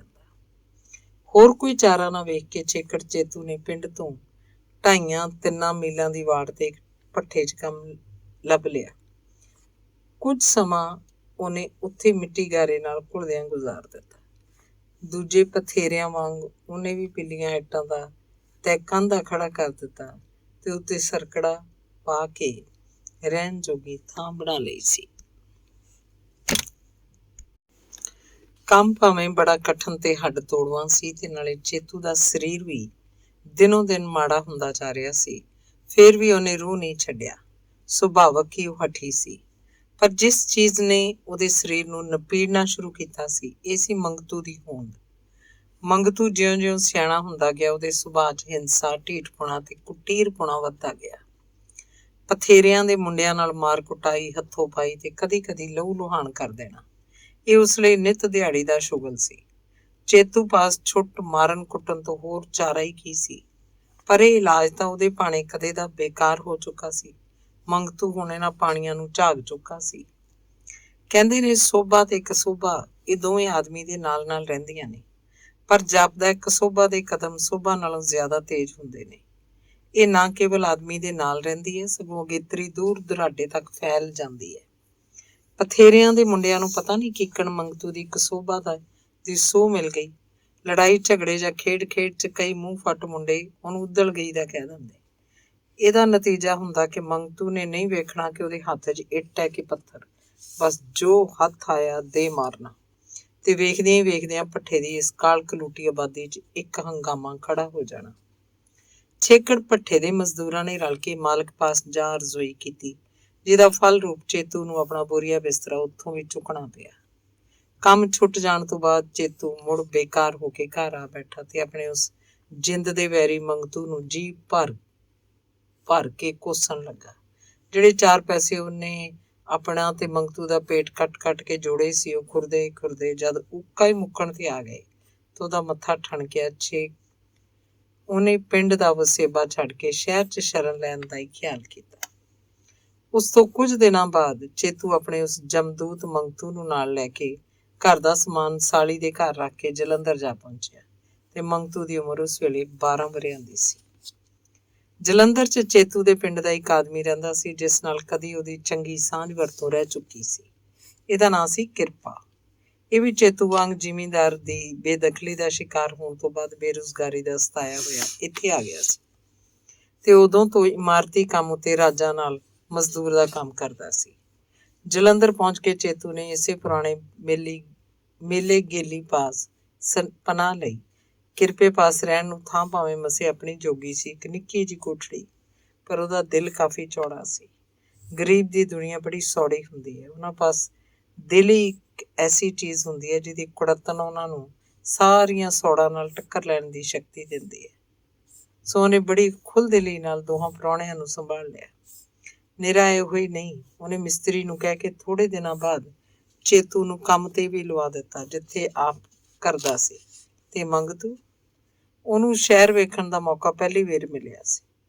ਉਹਨੇ ਸ਼ਹਿਰਾਂ ਬਾਬਤ ਬੜਾ ਕੁਝ ਸੁਣਿਆ ਸੀ। ਉੱਥੇ ਮੋਟੋ ਕਾਟਾਂ ਹੁੰਦੀਆਂ ਨੇ, ਉੱਥੇ ਹਵਾਈ ਜਹਾਜ਼ ਹੁੰਦੇ ਨੇ, ਉੱਥੇ ਸਿਨੇਮੇ ਚੱਲਦੇ ਨੇ, ਉੱਥੇ ਸ਼ੀਸ਼ਿਆਂ ਵਾਲੇ ਘਰ ਹੁੰਦੇ ਨੇ, ਤੇ ਬੜਾ ਕੁਝ ਹੋਰ।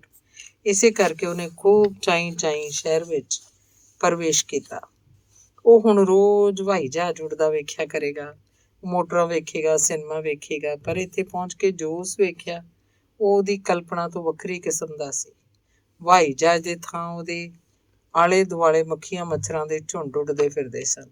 ਮੋਟਰਾਂ ਦੀ ਥਾਂ ਉਸ ਗਿੱਲੀ ਸਲਾਬੀ ਤੇ ਧੁਆਂਕੀ ਕੋਠੜੀ 'ਚ ਤੁਰਦੀਆਂ ਟਿੱਡੀਆਂ, ਚੂਹੀਆਂ, ਕੋੜ ਕਿਰਲੀਆਂ ਭੱਜੀਆਂ ਫਿਰਦੀਆਂ ਸੀ। ਤੇ ਠੰਡੀਆਂ ਸੜਕਾਂ ਦੇ ਥਾਂ ਸਾਰਾ ਦਿਨ ਉਹਨੂੰ ਸੜਿਆਂਦ ਮਾਰਦੀ ਗਲੀ 'ਚ ਕਈ ਫੇਰੇ ਪਾਉਣੇ ਪੈਂਦੇ, ਜਿਹਦੇ ਉਖੜੇ ਹੋਏ ਫਰਸ਼ ਵਿੱਚ ਥਾਂ ਟੋਏ ਪੈ ਗਏ ਸਨ, ਜਿਨ੍ਹਾਂ 'ਚ ਗੰਦੀਆਂ ਨਾਲੀਆਂ ਦਾ ਪਾਣੀ ਹਰ ਵੇਲੇ ਛੁਲ ਕਰਦਾ ਰਹਿੰਦਾ ਸੀ। ਕੋਠੜੀ 'ਚ ਮਸੇ 2 ਮੰਜਿਆਂ ਦਾ ਥਾਂ ਸੀ, ਜਿਹਦੇ ਵਿੱਚ ਹੀ ਚੁੱਲ੍ਹਾ, ਵਿੱਚੇ ਸੌਣ ਲਈ ਥਾਂ, ਵਿੱਚ ਹੀ ਬੈਠਣ ਉੱਠਣ ਨੂੰ। ਵੇਖ ਕੇ ਉਹ ਸੋਚਦਾ, ਇਸ ਨਾਲੋਂ ਤਾਂ ਸਾਡਾ ਘਰ 100 ਦਰਜੇ ਚੰਗਾ ਸੀ। ਉਹਨੂੰ ਪਿੰਡ ਦੀਆਂ ਗਲੀਆਂ, ਪੈਲੀਆਂ ਤੇ ਖੂਹ ਯਾਦ ਆਉਂਦੇ। ਉਹਨੂੰ ਖੁੱਲ੍ਹੀਆਂ ਦਰਗਾਹਾਂ ਤੇ ਰੱਖਾਂ ਦਾ ਚੇਤਾ ਆਉਂਦਾ, ਜਿੱਥੇ ਉਹ ਸਾਰਾ ਦਿਨ ਮੁੰਡਿਆਂ ਨਾਲ ਛੱਪਣ ਛੋਪ ਖੇਡਦਾ ਹੁੰਦਾ ਸੀ। ਉਹਨੂੰ ਉਹ ਪਿੱਪਲ ਤੇ ਬੋਹੜ ਚੇਤੇ ਆਉਂਦੇ, ਜਿਨ੍ਹਾਂ ਦੀ ਠੰਡੀ ਛਾਵੇਂ ਬੈਠ ਕੇ ਉਹ ਆਪਣੇ ਦੋਸਤਾਂ ਨਾਲ ਗੱਪਾਂ ਮਾਰਿਆ ਕਰਦਾ ਸੀ। ਇਹ ਤੋਂ ਛੋਟੀ ਇੱਕ ਮੁਸੀਬਤ ਉਸ ਲਈ ਹੋਰ ਖੜੀ ਹੋ ਗਈ ਕਿ ਉਹਦਾ ਪਿਓ ਕੰਮ ਤੋਂ ਜਾਂਦਾ ਹੋਇਆ ਉਹਨੂੰ ਨਾਲ ਨਹੀਂ ਲੈ ਜਾਂਦਾ ਸੀ, ਬਲਕਿ ਇਸੇ ਗੰਦੀ ਕੋਠੜੀ ਵਿੱਚ ਛੱਡ ਜਾਂਦਾ ਸੀ। ਉਹ ਵੀ ਖੇਡਣ ਮੱਲਣ ਲਈ ਨਹੀਂ, ਕੰਮ ਕਰਨ ਲਈ। ਪਹਿਲਾਂ ਉਹਨੂੰ ਨਿੱਕੇ ਕੰਮ ਸੌਂਪੇ ਗਏ, ਬੌਕਰ, ਬੁਹਾਰੀ, ਭਾਂਡੇ ਸਾਫ਼ ਕਰਨੇ, ਦਾਲ 'ਚੋਂ ਗੀਟੇ ਜਾਂ ਚੌਲਾਂ 'ਚੋਂ ਵੰਡ ਚੁਣਨ ਨਾਲ, ਤੇ ਨਿੱਕੇ ਕੱਪੜੇ ਧੋਣੇ, ਤੇ ਜਿਹੜਾ ਸਭ ਤੋਂ ਔਖਾ ਕੰਮ ਉਹਦੇ ਜਿੰਮੇ ਲਾਇਆ ਗਿਆ ਉਹ ਸੀ ਪਾਣੀ ਭਰਨਾ। ਬਾਲਟੀ ਉਹਦੇ ਸਿਰ ਤੋਂ ਵੱਡੀ ਹੈ ਤੇ ਨਲਕਾ ਕਾਫੀ ਦੁਰਾਡਾ ਹੈ। ਇੱਕ ਨਲਕੇ ਉੱਤੇ ਭੀੜ ਇੰਨੀ ਹੁੰਦੀ ਹੈ ਕਿ ਰੱਬ ਦੀ ਪਨਾਹ। ਨਲਕਾ ਸਵੇਰੇ ਸ਼ਾਮੀ ਕੁਝ ਘੰਟੇ ਖੁੱਲ੍ਹਦਾ ਸੀ, ਤੇ ਜਿਹਦੇ ਖੁੱਲ੍ਹਣ ਤੋਂ ਪਹਿਲਾਂ ਹੀ ਬਾਲਟੀਆਂ, ਗਾਗਰਾਂ ਤੇ ਘੜਿਆਂ ਦੀ ਇੱਕ ਨੁਮਾਇਸ਼ ਲੱਗ ਜਾਂਦੀ ਸੀ। ਤੇ ਡਰਨ ਵਾਲਿਆਂ ਵਿੱਚ ਸਭਨਾਂ ਤੋਂ ਛੋਟਾ ਮੰਗਤੂ ਹੁੰਦਾ, ਜਿਸ ਕਰਕੇ ਉਹਨੂੰ ਵਾਰੀ ਸਿਰ ਪਾਣੀ ਕੋਈ ਨਹੀਂ ਸੀ ਲੈਣ ਦਿੰਦਾ। ਉਹ ਜਦੋਂ ਪੌਣੀ ਬਾਲਟੀ ਲੈ ਕੇ ਸੜਿਆਂਦ ਮਾਰਦੀ ਗਲੀ 'ਚੋਂ ਲੰਘ ਕੇ ਡੇਰੇ ਵੱਲ ਆ ਰਿਹਾ ਹੁੰਦਾ ਤਾਂ ਬਦਬੂ ਨਾਲ ਉਹਦਾ ਨੱਕ ਪਾਟਣ ਤੇ ਆ ਜਾਂਦਾ। ਇੱਧਰ ਬਾਲਟੀ ਦਾ ਪਾਣੀ ਛਲਕ ਕੇ ਉਹਦੀਆਂ ਲੱਤਾਂ ਭਿਉਂ ਸੁੱਟਦਾ, ਤੇ ਬਾਲਟੀ ਦਾ ਹੇਠਲਾ ਹਿੱਸਾ ਵੱਜ ਕੇ ਉਹਦੇ ਗਿੱਟੇ ਪੱਛ ਸੁੱਟਦਾ। ਹਰ 10-15 ਕਦਮਾਂ ਤੇ ਬਾਲਟੀ ਰੱਖ ਕੇ ਉਹਨੂੰ ਸਾਹ ਲੈਣਾ ਪੈਂਦਾ। ਜਦ ਡੇਰੇ ਅੱਪੜਦਾ ਤਾਂ ਬਾਲਟੀ ਪੌਣੀ ਤੋਂ ਅੱਧੀ ਰਹਿ ਗਈ ਹੁੰਦੀ। ਸਮਾਂ ਜਿਉਂ ਬੀਤਦਾ ਗਿਆ, ਮੰਗਤੂ ਦੀਆਂ ਜ਼ਿੰਮੇਵਾਰੀਆਂ ਨਾਲੋਂ ਨਾਲ ਵੱਧਦੀਆਂ ਚਲੀਆਂ ਗਈਆਂ। ਪਹਿਲਾਂ ਜੇ ਨਿਰਾ ਚੌਂਕੇ, ਭਾਂਡੇ ਤੇ ਪਾਣੀ ਧਾਣੀ ਦਾ ਕੰਮ ਉਹਦੇ ਜਿੰਮੇ ਸੀ, ਤਾਂ ਫਿਰ ਇਸ ਵਿੱਚ ਹੋਰ ਵਾਧਾ ਹੋਣ ਲੱਗਾ। ਉਹ ਕੰਮ ਵੀ ਉਹਦੇ ਗਲ ਆ ਪਿਆ, ਜਿਹੜਾ ਉਸ ਲਈ ਸਭ ਤੋਂ ਵੱਧ ਕਸ਼ਟਕਾਰੀ ਸੀ, ਅਰਥਾਤ ਰੋਟੀ ਟੁੱਕ ਦਾ। ਫਿਰ ਵੀ ਉਸ ਲਈ ਕੰਮਾਂ ਦਾ ਸਿਲਸਿਲਾ ਖਤਮ ਨਹੀਂ ਹੋਇਆ। ਆਪਣੇ ਪਿਓ ਦੇ ਤੇ ਕਿਰਪੇ ਲਈ ਦੁਪਹਿਰ ਦੀ ਰੋਟੀ ਉਹਨੂੰ ਕੰਮ ਵਾਲੇ ਥਾਂ ਪਹੁੰਚਾਉਣੀ ਪੈਂਦੀ। ਇੰਨਾ ਕੁਝ ਕਰਨ ਤੇ ਵੀ ਉਹਨੂੰ ਰੋਜ਼ 2 ਵੇਲੇ ਨਹੀਂ ਤਾਂ 1 ਵੇਲੇ ਤਾਂ ਜ਼ਰੂਰ ਟੰਬੇ ਖੜਕਦੇ, ਕਦੇ ਰੋਟੀਆਂ ਕੱਚੀਆਂ ਰਹਿਣ ਜਾਂ ਸੜ ਜਾਣ ਕਰਕੇ, ਕਦੀ ਦਾਲ 'ਚ ਲੂਣ ਵੱਧ ਘੱਟ ਹੋਣ ਕਰਕੇ, ਕਦੀ ਪਾਣੀ ਦਾ ਘੜਾ ਖਾਲੀ ਰਹਿ ਜਾਣ ਕਰਕੇ, ਜਾਂ ਰੋਟੀ 'ਚ ਰਾਕੀ ਪਹੁੰਚਾਉਣ ਕਰਕੇ। ਸਾਲਾਂ ਤੇ ਸਾਲ ਬੀਤਦੇ ਗਏ। ਦਿਨ ਰਾਤ ਕੰਮ ਕਰਕੇ ਮਾਰਾਂ ਤੇ ਫਟਕਾਰਾਂ ਖਾ ਕੇ ਮੰਗਤੂ ਦੀ ਖੱਲੜੀ ਪਹਿਲਾਂ ਨਾਲੋਂ ਵੀ ਮਜ਼ਬੂਤ ਹੋ ਗਈ, ਤੇ ਰੂਹ ਪਹਿਲਾਂ ਨਾਲੋਂ ਵੀ ਢੀਠ। ਪਹਿਲਾਂ ਤਾਂ ਉਹ ਚੁੱਪ ਕਰਕੇ ਪਿਓ ਦੀ ਮਾਰ ਸਹਿ ਲੈਂਦਾ ਸੀ, ਪਰ ਹੁਣ ਉਹਦੀ ਜ਼ਬਾਨ ਕਾਫੀ ਚੱਲਣ ਲੱਗ ਪਈ ਸੀ। ਪਿਓ ਜੇ ਇੱਕ ਕਹਿੰਦਾ ਤਾਂ ਉਹ ਅੱਗੋਂ 4 ਸੁਣਾ ਦਿੰਦਾ। ਜਿਉਂ ਉਹਦੇ ਸਰੀਰ ਤੇ ਮੁੱਕਿਆਂ ਚਪੇੜਾਂ ਦੀ ਵਾਛੜ ਹੁੰਦੀ, ਤਿਉਂ ਉਹਦੀ ਜ਼ਬਾਨ 'ਚ ਹੋਰ ਤੇਜ਼ੀ ਆਈ ਜਾਂਦੀ। ਮਾਰ ਖਾਈ ਜਾਂਦਾ, ਜ਼ਬਾਨ ਚਲਾਈ ਜਾਂਦਾ। ਉਹ ਮਾਰ ਖਾਣ ਤੇ ਜ਼ਬਾਨ ਚਲਾਉਣ ਦਾ ਆਦੀ ਹੋ ਗਿਆ ਸੀ। ਉਹਨੂੰ ਹੁਣ ਕੁਛ ਵੀ ਓਪਰਾ ਜਾਂ ਸਹਿ ਨਹੀਂ ਸੀ ਮਾਲੂਮ ਹੁੰਦਾ, ਜਿਵੇਂ ਉਹ ਬਸ ਮਾਰ, ਗਾਲਾਂ ਖਾਣ ਲਈ, ਕੰਮ 'ਚ ਭੂਤ ਬਣਿਆ ਰਹਿਣ ਲਈ ਤੇ ਬੁੜਬੁੜ ਕਰੀ ਜਾਣ ਲਈ ਹੀ ਪੈਦਾ ਹੋਇਆ ਹੋਵੇ। ਜ਼ਿੰਦਗੀ ਦੇ ਇਸ ਕੁਝ ਇੱਕ ਰੂਪ ਹਿੱਸੇ ਦੇ ਨਾਲ ਹੀ ਮੰਗਤੂ ਦੇ ਅੰਦਰ ਕਈ ਕਿਸਮ ਦੀਆਂ ਦਿਲਚਸਪੀਆਂ ਵੀ ਜਾਗਣੀਆਂ ਸ਼ੁਰੂ ਹੋ ਗਈਆਂ ਸੀ। ਇਸ ਲੰਮੇ ਸਮੇਂ 'ਚ ਉਹਨੇ ਆਪਣੇ ਵਰਗੇ ਕਈ ਯਾਰ ਦੋਸਤ ਬਣਾ ਲਏ, ਚੇਤੂ ਨੂੰ ਭਾਵੇਂ ਬਿਲਕੁਲ ਪਸੰਦ ਨਹੀਂ ਸੀ ਕਿ ਮੰਗਤੂ ਕਿਸੇ ਵੀ ਮੁੰਡੇ ਦੀ ਸੰਗਤ 'ਚ ਬੈਠੇ। ਉਹਨੂੰ ਦੁਨੀਆ ਦੇ ਸਾਰੇ ਮੁੰਡੇ ਮੰਗਤੂ ਨੂੰ ਵਿਗਾੜਨ ਵਾਲੇ ਜਾਪਦੇ ਸੀ, ਪਰ ਹਾਣੀਆਂ ਨੂੰ ਹਾਣ ਪਿਆਰਾ ਹੁੰਦਾ। ਜਦੋਂ ਵੀ ਮੰਗਤੂ ਦਾ ਦਾਅ ਲੱਗਦਾ, ਉਹ ਆਪਣੇ ਦੋਸਤਾਂ ਦੀ ਸੰਗਤ ਦਾ ਸਵਾਦ ਮਾਣ ਹੀ ਲੈਂਦਾ, ਭਾਵੇਂ ਕਿ ਇਸ ਬਦਲੇ ਉਹਨੂੰ ਪਿਓ ਪਾਸੋਂ ਕਾਫੀ ਮਾਰ ਖਾਣੀ ਪੈਂਦੀ। ਨਾਲੇ ਮਾਰ ਖਾਣੀ ਤਾਂ ਹੁਣ ਉਸ ਲਈ ਕੁਝ ਵੀ ਔਖੀ ਜਾਂ ਅਨੋਖੀ ਗੱਲ ਨਹੀਂ ਸੀ, ਬਲਕਿ ਕਈ ਵਾਰੀ ਤਾਂ ਉਹਨੂੰ ਇਸ ਮਾਰ ਵਿੱਚੋਂ ਸਵਾਦ ਜਿਹਾ ਮਹਿਸੂਸ ਹੁੰਦਾ ਸੀ। ਇੱਕ ਦਿਨ ਚੇਤੂ ਨੂੰ ਪਤਾ ਲੱਗਾ ਕਿ ਮੰਗਤੂ ਕਦੀ ਕਦੀ ਸਿਨੇਮਾ ਵੇਖਣ ਚਲਾ ਜਾਇਆ ਕਰਦਾ ਹੈ। ਕਿਸੇ ਮੁੰਡੇ ਦਾ ਸਿਨੇਮਾ ਜਾਣਾ ਚੇਤੂ ਦੀਆਂ ਨਜ਼ਰਾਂ 'ਚ ਚੱਕਲੇ ਜਾਂ ਸ਼ਰਾਬਖਾਨੇ ਜਾਣ ਤੋਂ ਘੱਟ ਖਤਰਨਾਕ ਨਹੀਂ ਸੀ। ਸਵਾਲ ਪੈਦਾ ਹੋਇਆ ਕਿ ਸਿਨੇਮੇ ਲਈ ਪੈਸੇ ਕਿੱਥੋਂ ਆਉਂਦੇ ਨੇ। ਛੇਕੜ ਇੱਕ ਦਿਨ ਇਹ ਭੇਦ ਵੀ ਖੁੱਲ੍ਹ ਗਿਆ, ਜਦ ਮੰਗਤੂ ਦੇ ਬਾਜ਼ਾਰੋਂ ਲਿਆਂਦੇ ਹੋਏ ਸੌਦੇ ਦੀ ਪੜਚੋਲ ਕੀਤੀ ਗਈ। ਕਿਸੇ ਸੌਦੇ 'ਚੋਂ ਦਵਾਨੀ, ਕਿਸੇ 'ਚੋਂ ਆਨਾ, ਉਹ ਜ਼ਰੂਰ ਟੁੱਕ ਲੈਂਦਾ ਸੀ। ਇਸੇ ਗੱਲੋਂ ਇੱਕ ਦਿਨ ਮੰਗਤੂ ਨੂੰ ਉਹ ਛਤਰੌਲ ਫਿਰਿਆ ਕਿ ਪਿਛਲਾ ਸਾਰਾ ਰਿਕਾਰਡ ਮਾਤ ਪੈ ਗਿਆ। ਵੇਖਣ ਜੋਖਣ ਵਾਲਿਆਂ ਨੇ ਮੂੰਹ 'ਚ ਉਂਗਲਾਂ ਪਾਉਂਦਿਆਂ ਕਿਹਾ, ਜੇ ਬੰਦੇ ਦਾ ਪੁੱਤ ਹੈ ਤਾਂ ਮੁੜ ਕੇ ਸਾਰੀ ਉਮਰ ਸਿਨੇਮੇ ਦਾ ਨਾਂ ਨਹੀਂ ਲਏਗਾ। ਪਰ ਬੰਦੇ ਦਾ ਪੁੱਤਰ ਹੁੰਦਿਆਂ ਵੀ ਮੰਗਤੂ ਨੇ ਗੁਆਂਢੀਆਂ ਦੀ ਭਵਿੱਖਬਾਣੀ ਗਲਤ ਸਾਬਤ ਕਰ ਦਿੱਤੀ। ਉਹਨੂੰ ਸਿਨੇਮਾ ਵੇਖਣ ਦਾ ਐਸਾ ਚਸਕਾ ਪਿਆ ਕਿ ਫੇਰ ਨਾ ਹਟਿਆ। ਪਹਿਲਾਂ ਉਹ ਸਿਨੇਮਾ ਵੇਖਣ ਜਾਂਦਾ ਸੀ, ਫਿਰ ਸਿਨੇਮਾ ਵੇਖਣ ਦੇ ਨਾਲ ਨਾਲ ਉਹਦੀ ਬੋਲਚਾਲ 'ਚ ਵੀ ਕਾਫੀ ਸੁਧਾਰ ਹੁੰਦਾ ਗਿਆ। ਇਸ ਨਾਕਾਬਲੇ ਮੁਆਫੀ ਜੁਰਮ ਦਾ ਫਲ ਰੂਪ ਕਈ ਵਾਰ ਚੇਤੂ ਨੇ ਉਹਨੂੰ ਘਰੋਂ ਕੱਢ ਦਿੱਤਾ। ਇੱਕ ਵਾਰੀ ਉਹਨੇ ਸਾਰੀ ਰਾਤ ਉਹਨੂੰ ਥੰਮ ਨਾਲ ਬੰਨ੍ਹੀ ਰੱਖਿਆ ਤੇ ਇੱਕ ਹੋਰ ਵਾਰੀ ਪੈਰਾਂ ਨੂੰ ਰੱਸੀ ਬੰਨ੍ਹ ਕੇ ਪੁੱਠਾ ਲਟਕਾ ਦਿੱਤਾ, ਪਰ ਮੰਗਤੂ ਨੇ ਨਾ ਟਲਣਾ ਸੀ, ਨਾ ਟਲਿਆ। ਚੇਤੂ ਵਿਚਾਰੇ ਲਈ ਨਿਰਾ ਇਹੋ ਹੀ ਤਾਂ ਦੁੱਖ ਨਹੀਂ ਸੀ ਕਿ ਮੁੰਡੇ ਨੂੰ ਸਿਨੇਮੇ ਦਾ ਚਸਕਾ ਪੈ ਗਿਆ ਸੀ। ਸਭ ਤੋਂ ਵੱਡਾ ਸੰਤਾਪ ਤਾਂ ਉਹਨੂੰ ਇਸ ਗੱਲ ਦਾ ਸੀ ਕਿ ਮੰਗਤੂ ਦੀ ਚੋਰੀ ਦੀ ਆਦਤ ਓੜਕ ਤੇ ਜਾ ਪਹੁੰਚੀ ਸੀ। ਜਿਸ ਵੀ ਢੰਗ ਨਾਲ ਹੋ ਸਕਦਾ ਮੰਗਤੂ ਸਿਨੇਮੇ ਦੀ ਭੁੱਖ ਮਿਟਾਉਣ ਲਈ ਕਿਤੋਂ ਨਾ ਕਿਤੋਂ ਪੈਸਾ ਪੈਦਾ ਕਰ ਹੀ ਲੈਂਦਾ। ਸੌਦਾ ਖਰੀਦਣ ਦਾ ਕੰਮ ਚੇਤੂ ਨੇ ਆਪਣੇ ਜਿੰਮੇ ਲਿਆ ਹੋਇਆ ਸੀ। ਹੁਣ ਮੰਗਤੂ ਦਾ ਕਿਤੇ ਕਦਾਈ ਫੱਬਦਾ ਜਦ ਚੇਤੂ ਤੇ ਕਿਰਪੇ ਦੀ ਰੱਖੀ ਰਖਾਈ ਰਕਮ ਉੱਤੇ ਨਜ਼ਰ ਜਾ ਪੈਂਦੀ। ਰਾਜਗਿਰੀ ਦਾ ਕੰਮ ਕੋਈ ਸਦੀਵੀ ਕੰਮ ਨਹੀਂ ਹੁੰਦਾ। ਮਿਲ ਗਿਆ ਤਾਂ ਮਹੀਨਿਆਂ ਬੱਧੀ ਚੱਲਦਾ ਗਿਆ, ਜੇ ਛੁੱਟ ਗਿਆ ਤਾਂ ਮੁੜ ਨਵਾਂ ਕੰਮ ਢੂੰਡਦਿਆਂ ਭਾਵੇਂ ਮਹੀਨੇ ਬੀਤ ਜਾਣ। ਇਹ ਹਾਲ ਚੇਤੂ ਦਾ ਸੀ। ਕਦੀ 10 ਦਿਨ ਕੰਮ, ਕਦੀ 5 ਦਿਨ ਵਿਹਲੇ। ਕੰਮ ਦੇ ਦਿਨੀ ਜੇ ਉਸ ਪਾਸ ਮਰ ਮਿਟ ਕੇ 4 ਪੈਸੇ ਜੁੜ ਜਾਂਦੇ ਤਾਂ ਵਿਹਲੇ ਦਿਨੀ ਪੋਟਿਆਂ 'ਚੋਂ ਕਿਰਦੇ ਪਤਾ ਨਾ ਲੱਗਦੇ। ਵਿਹਲੇ ਦਿਨੀ ਉਹ ਸਾਰਾ ਦਿਨ ਉਸ ਗੰਦੀ ਚਿਗਲੀ ਕੋਠੜੀ 'ਚ ਬੈਠਾ ਗੁੜਗੁੜੀ ਪੀਂਦਾ ਰਹਿੰਦਾ ਤੇ ਖੰਘ ਕੇ ਖੰਘਾਰ ਸੁੱਟੀ ਜਾਂਦਾ। ਮੰਗਤੂ ਦੀ ਚਿੰਤਾ ਭਾਵੇਂ ਹਰ ਵੇਲੇ ਚੇਤੂ ਦਾ ਲਹੂ ਚੂਸਦੀ ਰਹਿੰਦੀ ਸੀ, ਪਰ ਸਭ ਤੋਂ ਬਹੁਤੀ ਮੁਸ਼ਕਿਲ ਜਿਹੜੀ ਉਹਦੇ ਸਾਹਮਣੇ ਉਪਸਥਿਤ ਸੀ ਉਹ ਇਹ ਕਿ ਉਸ ਵਿਚਾਰੇ ਨੂੰ ਸ਼ਹਿਰ ਦੀ ਹਵਾ ਪਾਣੀ ਮੁੱਢ ਤੋਂ ਹੀ ਨਹੀਂ ਸੀ ਸੁਖਾਇਆ। ਉਹਦਾ ਹਾਜ਼ਮਾ ਵਿਗੜ ਗਿਆ। ਕਦੀ ਪੇਚਸ਼, ਕਦੀ ਮਰੋੜ, ਕਦੀ ਖੰਘ, ਕਦੀ ਦਮਾ, ਕੋਈ ਨਾ ਕੋਈ ਨਿੱਕੀ ਮੋਟੀ ਬਿਮਾਰੀ ਉਹਨੂੰ ਘੇਰੀ ਰੱਖਦੀ। ਫਿਰ ਸਾਰਾ ਦਿਨ ਸੜਦੀਆਂ ਧੁੱਪਾਂ, ਠਿੱਠੜ ਦੇ ਪਾਲਿਆਂ 'ਚ ਮੀਲਾਂ ਬੱਧੀ ਪੈਂਡਾ ਮਾਰ ਕੇ ਕੰਮ ਤੇ ਜਾਣਾ, ਜਿੱਥੇ ਤੀਜੀ ਚੌਥੀ ਮੰਜ਼ਿਲ ਤੱਕ ਉਹਨੂੰ ਇੱਟਾਂ ਚੂਨਾ ਪਹੁੰਚਾਉਣਾ ਪੈਂਦਾ। ਇੱਧਰ ਮੰਗਤੂ ਦਾ ਸਰੀਰ ਜਦ ਖਾਸਾ ਉੱਚਾ ਲੰਮਾ ਹੋ ਗਿਆ ਤਾਂ ਚੇਤੂ ਨੇ ਉਹਨੂੰ ਵੀ ਮਜ਼ਦੂਰਾਂ 'ਚ ਭਰਤੀ ਕਰਵਾ ਲਿਆ। ਦੋਹਾਂ ਪਿਓ ਪੁੱਤਾਂ ਦੀ ਰਲਵੀਂ ਕਮਾਈ ਜ਼ਰੂਰੀ ਸੀ ਕਿ ਕੁਝ ਨਾ ਕੁਝ ਲਾਭਦਾਇਕ ਸਿੱਧ ਹੁੰਦੀ, ਪਰ ਮੰਗਤੂ ਵਰਗੇ ਅੱਖੜ ਮੁੰਡੇ ਨੇ ਕਦੋਂ ਪਿਓ ਦੀ ਮੁਰਾਦ ਪੂਰੀ ਹੋਣ ਦੇਣੀ ਸੀ। ਕੁਝ ਦੋਸਤਾਂ ਦੀ ਸਿਖਾਵਟ, ਕੁਝ ਉਹਦੇ ਸ਼ੌਂਕਾਂ ਦੀ ਉਕਸਾਹਟ ਤੇ ਕੁਝ ਆਪਣੀ ਕਮਾਈ ਦੇ ਅਹਿਸਾਸ ਨੇ ਮੰਗਤੂ ਨੂੰ ਬਿਲਕੁਲ ਹੀ ਅਮੋੜ ਬਣਾ ਦਿੱਤਾ। ਜਦ ਉਸ ਵੇਖਿਆ ਚਾਚਾ ਉਹਦੀ ਮਜ਼ਦੂਰੀ ਦੇ ਪੈਸੇ ਆਪ ਵਸੂਲ ਕਰ ਲੈਂਦਾ ਤੇ ਇਸ ਗੱਲੋਂ ਚੋਖਾ ਚਿਰ ਪਿਓ ਪੁੱਤਰਾਂ 'ਚ ਮਹਾਭਾਰਤ ਮਚਿਆ ਰਿਹਾ। ਛੇਕੜ ਮੰਗਤੂ ਨੇ ਮਿਸਤਰੀ ਨੂੰ ਆਖ ਕੇ ਆਪਣੀ ਮਜ਼ਦੂਰੀ ਦਾ ਹਿਸਾਬ ਅੱਡ ਕਰਵਾ ਲਿਆ। ਜਦ ਚੇਤੂ ਨੇ ਪੁੱਤਰ ਨੂੰ ਇਸ ਹੱਦ ਤੱਕ ਗੁੰਮਰਾਹ ਹੁੰਦਿਆਂ ਵੇਖਿਆ ਤੇ ਇੱਕ ਦਿਨ ਉਸ ਸੱਦ ਕੇ ਕਿਹਾ, ਜਾ ਆਪਣਾ ਕਮਾ ਤੇ ਆਪਣਾ ਖਾ, ਮੈਂ ਅੱਜ ਤੋਂ ਤੇਰਾ ਸਾਥ ਛੱਡਿਆ। ਮੰਗਤੂ ਤਾਂ ਅੱਗੇ ਹੀ ਚਾਹੁੰਦਾ ਸੀ। ਉਸ ਲਈ ਬਿੱਲੀ ਭਾਣੇ ਛਿੱਕਾ ਟੁੱਟਾ ਵਾਲੀ ਗੱਲ ਹੋਈ। ਉਸੇ ਦਿਨ ਤੋਂ ਆਪਣਾ ਵੱਖਰਾ ਟਿਕਾਣਾ ਬਣਾ ਲਿਆ। ਹੁਣ ਮੰਗਤੂ ਦਾ ਪਿਓ ਇੰਜ ਵੱਖੋ ਵੱਖਰੇ ਹੋ ਗਏ ਜਿਵੇਂ ਨਾ ਉਹਦਾ ਇਹ ਪੁੱਤਰ ਹੈ ਤੇ ਨਾ ਇਹਦਾ ਇਹ ਪਿਓ। ਇੰਜ ਤੋੜ ਵਿਛੋੜੇ ਦਾ ਚੇਤੂ ਦੇ ਦਿਲ ਤੇ ਮਾਰੂ ਅਸਰ ਹੋਇਆ, ਪਰ ਉਸ ਲਈ ਹੁਣ ਇਸ ਸੁਹਾਗ ਜਾਂ ਰਣਡੇਪੇ 'ਚ ਕੋਈ ਫਰਕ ਨਹੀਂ ਸੀ। ਇਸੇ ਹਾਲਤ ਵਿੱਚ ਕੁਝ ਸਮਾਂ ਬੀਤ ਗਿਆ ਤੇ ਇਹ ਸਮਾਂ ਵਿਚਾਰੇ ਚੇਤੂ ਲਈ ਬੜਾ ਹੀ ਮਾਰੂ ਸੀ। ਕੁਝ ਦਾਇਮੀ ਬਿਮਾਰੀਆਂ ਕਾਰਨ ਤੇ ਕੁਝ ਪੁੱਤਰ ਦੀ ਚਿੰਤਾ ਕਰਕੇ ਉਹਦੀ ਸਿਹਤ ਡਿੱਗਦੀ ਇੱਥੋਂ ਤੱਕ ਜਾ ਪਹੁੰਚੀ ਕਿ ਕੰਮ ਛੱਡਣ ਲਈ ਉਹਨੂੰ ਮਜਬੂਰ ਹੋਣਾ ਪਿਆ। ਉਧਰ ਮੰਗਤੂ ਦਾ ਇਹ ਹਾਲ ਸੀ ਕਿ ਜੋ ਕੁਝ ਹੱਥ 'ਚ ਆਇਆ ਖਤਮ, ਨਾ ਵਿਆਹ ਬਚੇ ਨਾ ਕੁੱਤਾ ਖਾਏ। ਪਰ ਇੰਨਾ ਹੁਣ ਤੇ ਵੀ ਸ਼ਾਇਦ ਉਹਦੇ ਅੰਦਰੋਂ ਮਨੁੱਖਤਾ ਦਾ ਖਾਤਮਾ ਅਜੇ ਨਹੀਂ ਸੀ ਹੋਇਆ। ਇੱਕ ਦਿਨ ਜਦ ਮੰਗਤੂ ਨੂੰ ਪਿਓ ਦੀ ਬਿਮਾਰੀ ਦੀ ਖਬਰ ਮਿਲੀ ਤਾਂ ਉਹਦੇ ਕਲੇਜੇ 'ਚ ਫੂਕ ਜੀ ਉੱਠੀ, ਜਿਵੇਂ ਕਿਸੇ ਨੇ ਉਹਨੂੰ ਨੀਂਦਰ ਤੋਂ ਜਗਾਤਾ ਹੋਵੇ। ਕਿਰਿਆ ਗੁਆਚਿਆ ਪਿਤਰੀ ਮੋਹ ਉਹਦੇ ਹਿਰਦੇ 'ਚ ਇੱਕ ਵਾਰੀ ਫੇਰ ਇਕੱਠਾ ਹੋ ਗਿਆ ਤੇ ਉਹਨੀ ਪੈਰੀਂ ਪਿਓ ਵੱਲ ਉੱਠ ਨੱਸਿਆ। ਉਹਦਾ ਖਿਆਲ ਸੀ ਕਿ ਪਹਿਲਾਂ ਵਾਂਗ ਜਾਂਦੇ ਹੀ ਪਿਓ ਪਾਸੋਂ ਉਹਨੂੰ ਗਾਲਾਂ ਤੇ ਧੌਪ ਧੱਪੇ ਦਾ ਛਾਂਦਾ ਮਿਲੇਗਾ।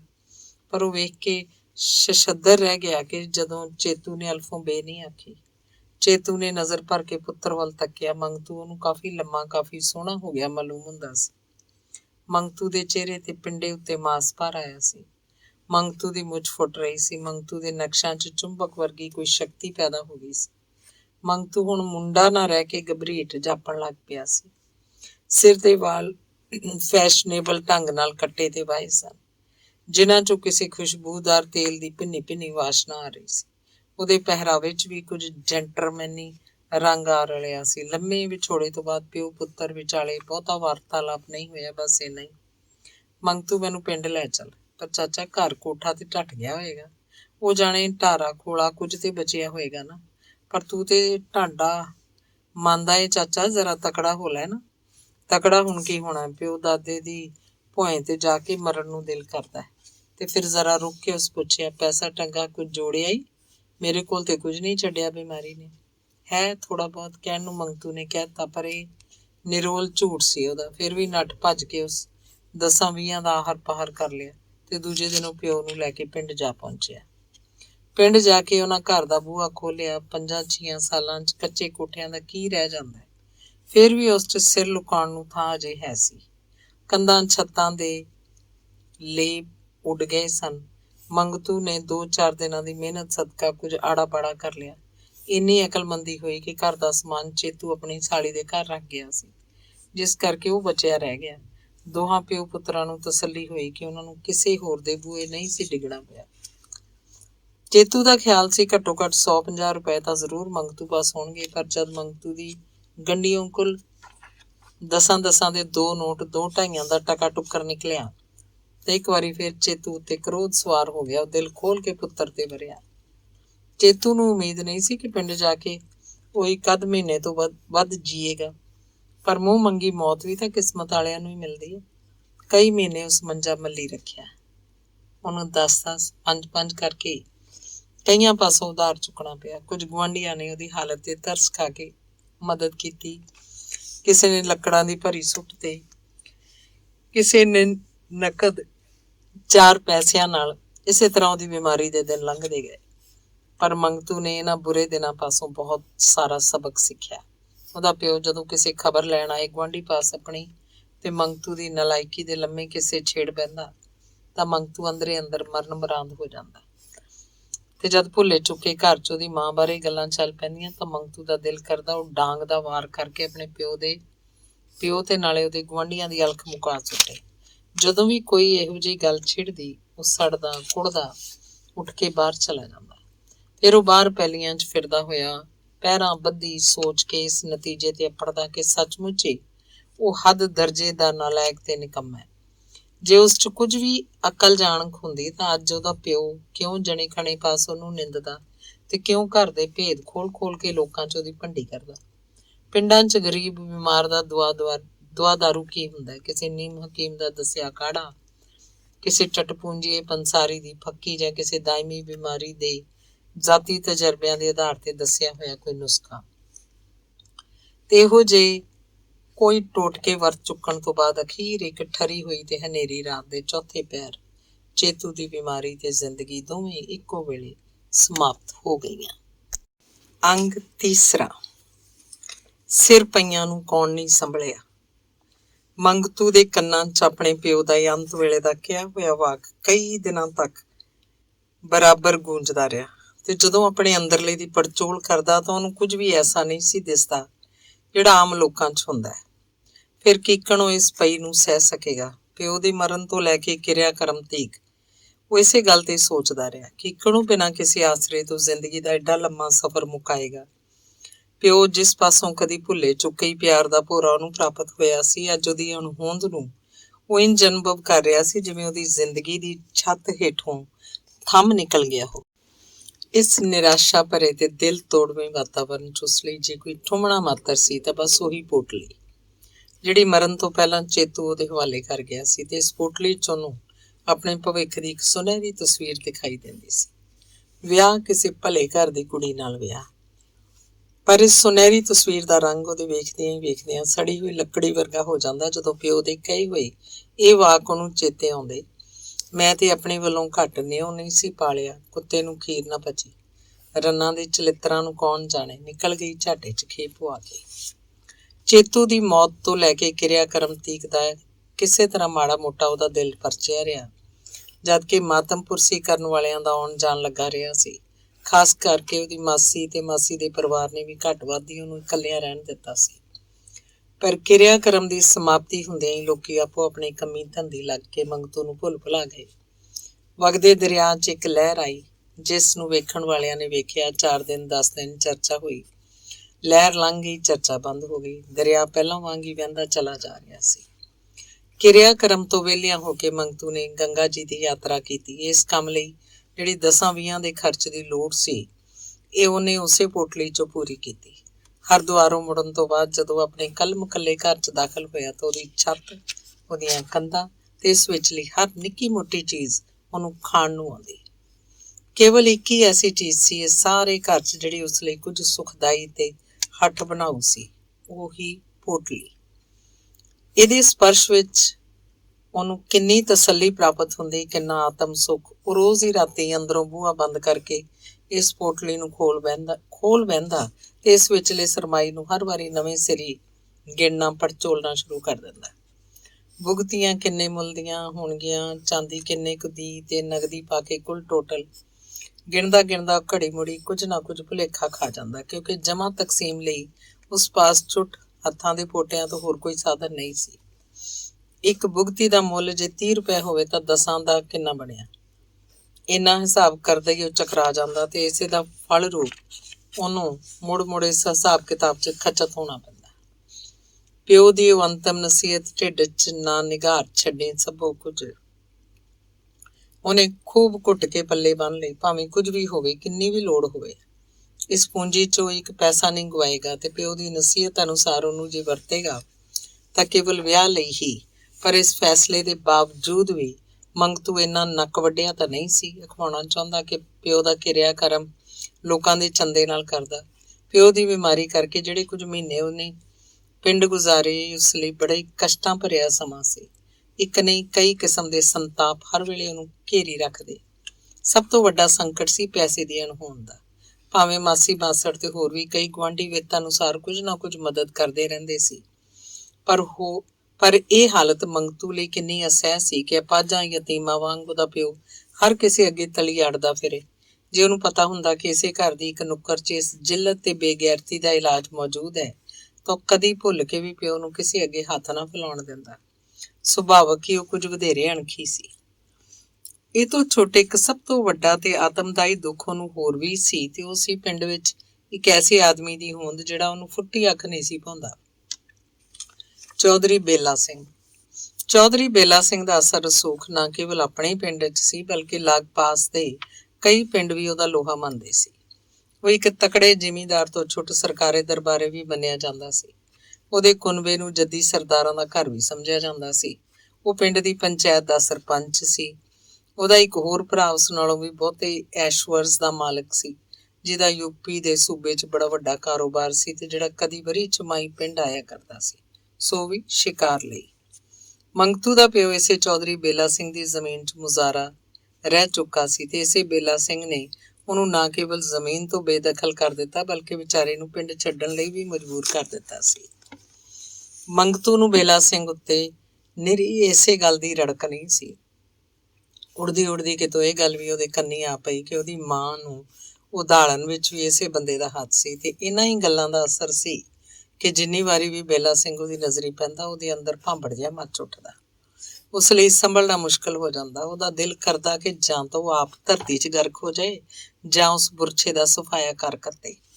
ਸੋਚਾਂ ਵਿਚਾਰਾਂ, ਚਿੰਤਾ ਫਿਕਰਾਂ ਤੇ ਭਵਿੱਖ ਬਾਰੇ ਅਣਘੜੇ ਤੇ ਅਣਸਮਝੇ ਖਿਆਲਾਂ ਨਾਲ ਮਗਜ਼ ਪੱਚੀ ਇਹ ਚੀਜ਼ਾਂ ਜਦੋਂ ਕਿਸੇ ਉੱਤੇ ਰਲ ਕੇ ਹੱਲਾ ਬੋਲ ਦੇਣ ਤਾਂ ਦਿਲਾਂ 'ਚ ਆਦਮੀ ਦੀ ਉਮਰ ਸਾਲਾਂ ਦੀਆਂ ਖਾਈਆਂ ਆਪਣੇ ਆਪ ਨੂੰ ਟੱਪ ਜਾਇਆ ਕਰਦੀ ਹੈ। ਮੰਗਤੂ ਜਿਹੜਾ ਜਵਾਨ ਹੋਇਆ ਵੀ ਅੱਜ ਤੱਕ ਆਪਣੇ ਆਪ ਨੂੰ ਨਿਆਣੇ ਬੱਚੇ ਤੋਂ ਵੱਧ ਨਹੀਂ ਸੀ ਸਮਝਦਾ। ਇੰਨਾ ਕੁਝ ਚਿਰ ਦੀਆਂ ਸੋਚਾਂ ਵਿਚਾਰਾਂ ਨੇ ਉਹਨੂੰ ਜਿਵੇਂ ਇੱਕ ਵਾਰਗੀ ਜਵਾਨ ਤੋਂ ਬੁੱਢਾ ਬਣਾ ਦਿੱਤਾ। ਉਸ ਉੱਤੇ ਇੰਨੀ ਤੇਜ਼ੀ ਨਾਲ ਗੰਭੀਰਤਾ ਦਾ ਰੰਗ ਛਾਈ ਜਾ ਰਿਹਾ ਸੀ ਜਿਵੇਂ ਕੋਈ ਹੰਢਿਆ ਵਰਤਿਆ ਬਜ਼ੁਰਗ। ਬਚਪਨ ਦੀਆਂ ਸ਼ਰਾਰਤਾਂ ਤੇ ਜਵਾਨੀ ਦੇ ਅਮੋੜ ਪੁਣੇ ਇਹ ਚੀਜ਼ਾਂ ਉਹਦੇ ਅੰਦਰੋਂ ਖੰਭ ਲਾ ਕੇ ਉੱਡ ਰਹੀਆਂ ਸਨ। ਸੋਚ ਵਿਚਾਰ ਕੀ ਹੁੰਦੀ ਹੈ, ਚਿੰਤਾ ਫਿਕਰ ਕਿਸ ਨੂੰ ਕਹਿੰਦੇ ਆ, ਮੰਗਤੂ ਦੇ ਸਾਹਮਣੇ ਇਹ ਸਵਾਲ ਕਦੀ ਆਇਆ ਹੀ ਨਹੀਂ ਸੀ। ਪਰ ਪਿਓ ਦੀ ਮੌਤ ਨੇ ਤਾਂ ਉਹਦੇ ਦਿਲ ਦਿਮਾਗ ਦੀ ਸਾਰੀ ਮਸ਼ੀਨਰੀ ਬਦਲ ਕੇ ਰੱਖ ਦਿੱਤੀ। ਫਿਰ ਵੀ ਮੰਗਤੂ ਲਈ ਪਿੰਡ ਸੂਲਾਂ ਦੀ ਸੇਜ ਹੀ ਬਣਿਆ ਸੀ। ਉਹਦੇ ਹਾਣ ਦੇ ਗੱਭਰੂ ਜਿਹੜੇ ਨਿੱਕੇ ਹੁੰਦੇ ਆ ਉਹਨੂੰ ਉੱਦਲ ਗਈ ਦਾ ਕਹਿ ਕੇ ਡੰਗਿਆ ਕਰਦੇ ਸਨ। ਹੁਣ ਵੀ ਉਹਨੂੰ ਮਹਿਸੂਸ ਹੁੰਦਾ ਜਿਵੇਂ ਜ਼ੁਬਾਨ ਨਹੀਂ ਤਾਂ ਦਿਲ ਜਾਂ ਅੱਖਾਂ ਥਾਣੇ ਬਰਾਬਰ ਉਹਨੂੰ ਉਸੇ ਸੰਬੋਧਨ ਨਾਲ ਪੁਕਾਰ ਰਹੇ ਹਨ। ਪਿੰਡ ਦੇ ਇਸਤਰੀ ਮਰਦ ਛੱਡ ਕੇ ਬਿਰਛ ਬੂਟੇ ਤੇ ਇੱਟਾਂ ਪੱਥਰ ਵੀ ਉਹਨੂੰ ਆਪਣੇ ਮਗਰ ਇਹੋ ਆਵਾਜ਼ੇ ਕੱਸਦੇ ਸੁਣਾਈ ਦਿੰਦੇ ਸੀ। ਇਸੇ ਕਾਰਨ ਉਹਦਾ ਦਿਲ ਦਿਨੋਂ ਦਿਨ ਕਾਲਾ ਪਈ ਜਾਂਦਾ ਤੇ ਜਲਦੀ ਤੋਂ ਜਲਦੀ ਪਿੰਡ ਚੋਂ ਨਿਕਲ ਭੱਜਣ ਦੀ ਉਹਦੇ ਅੰਦਰ ਉਕਸਾਹਟ ਪੈਦਾ ਹੁੰਦੀ ਰਹਿੰਦੀ। ਤੇ ਮੰਗਤੂ ਦੀ ਮਾਸੀ, ਕਿਸੇ ਮਾਸੀ ਦਾ ਆਪਣੇ ਭਨੇਵੇਂ ਨਾਲ ਹਿੱਤ ਨਾ ਹੋਵੇ ਅਸੰਭਵ ਹੈ। ਮੰਗਤੂ ਦੀ ਮਾਸੀ ਦਾ ਵੀ ਉਸ ਨਾਲ ਹਿੱਤ ਸੀ, ਪਰ ਇਸ ਹਿੱਤ 'ਚ ਰੁਕਾਵਟ ਸੀ ਮੰਗਤੂ ਦਾ ਭੇੜੂ ਸੁਭਾਅ। ਖਾਸ ਕਰਕੇ ਨਿੱਕੇ ਹੁੰਦਿਆਂ ਜਦ ਕਦੀ ਮੰਗਤੂ ਆਪਣੀ ਮਾਸੀ ਦੇ ਮੁੰਡਿਆਂ ਨੂੰ ਕੁੱਟ ਕੱਢਦਾ ਤਾਂ ਮਾਸੀ ਲਈ ਭਣੇਵਾ ਨਾ ਰਹਿ ਕੇ ਦੁਸ਼ਮਣ ਦੇ ਰੂਪ 'ਚ ਬਦਲ ਜਾਇਆ ਕਰਦਾ ਸੀ।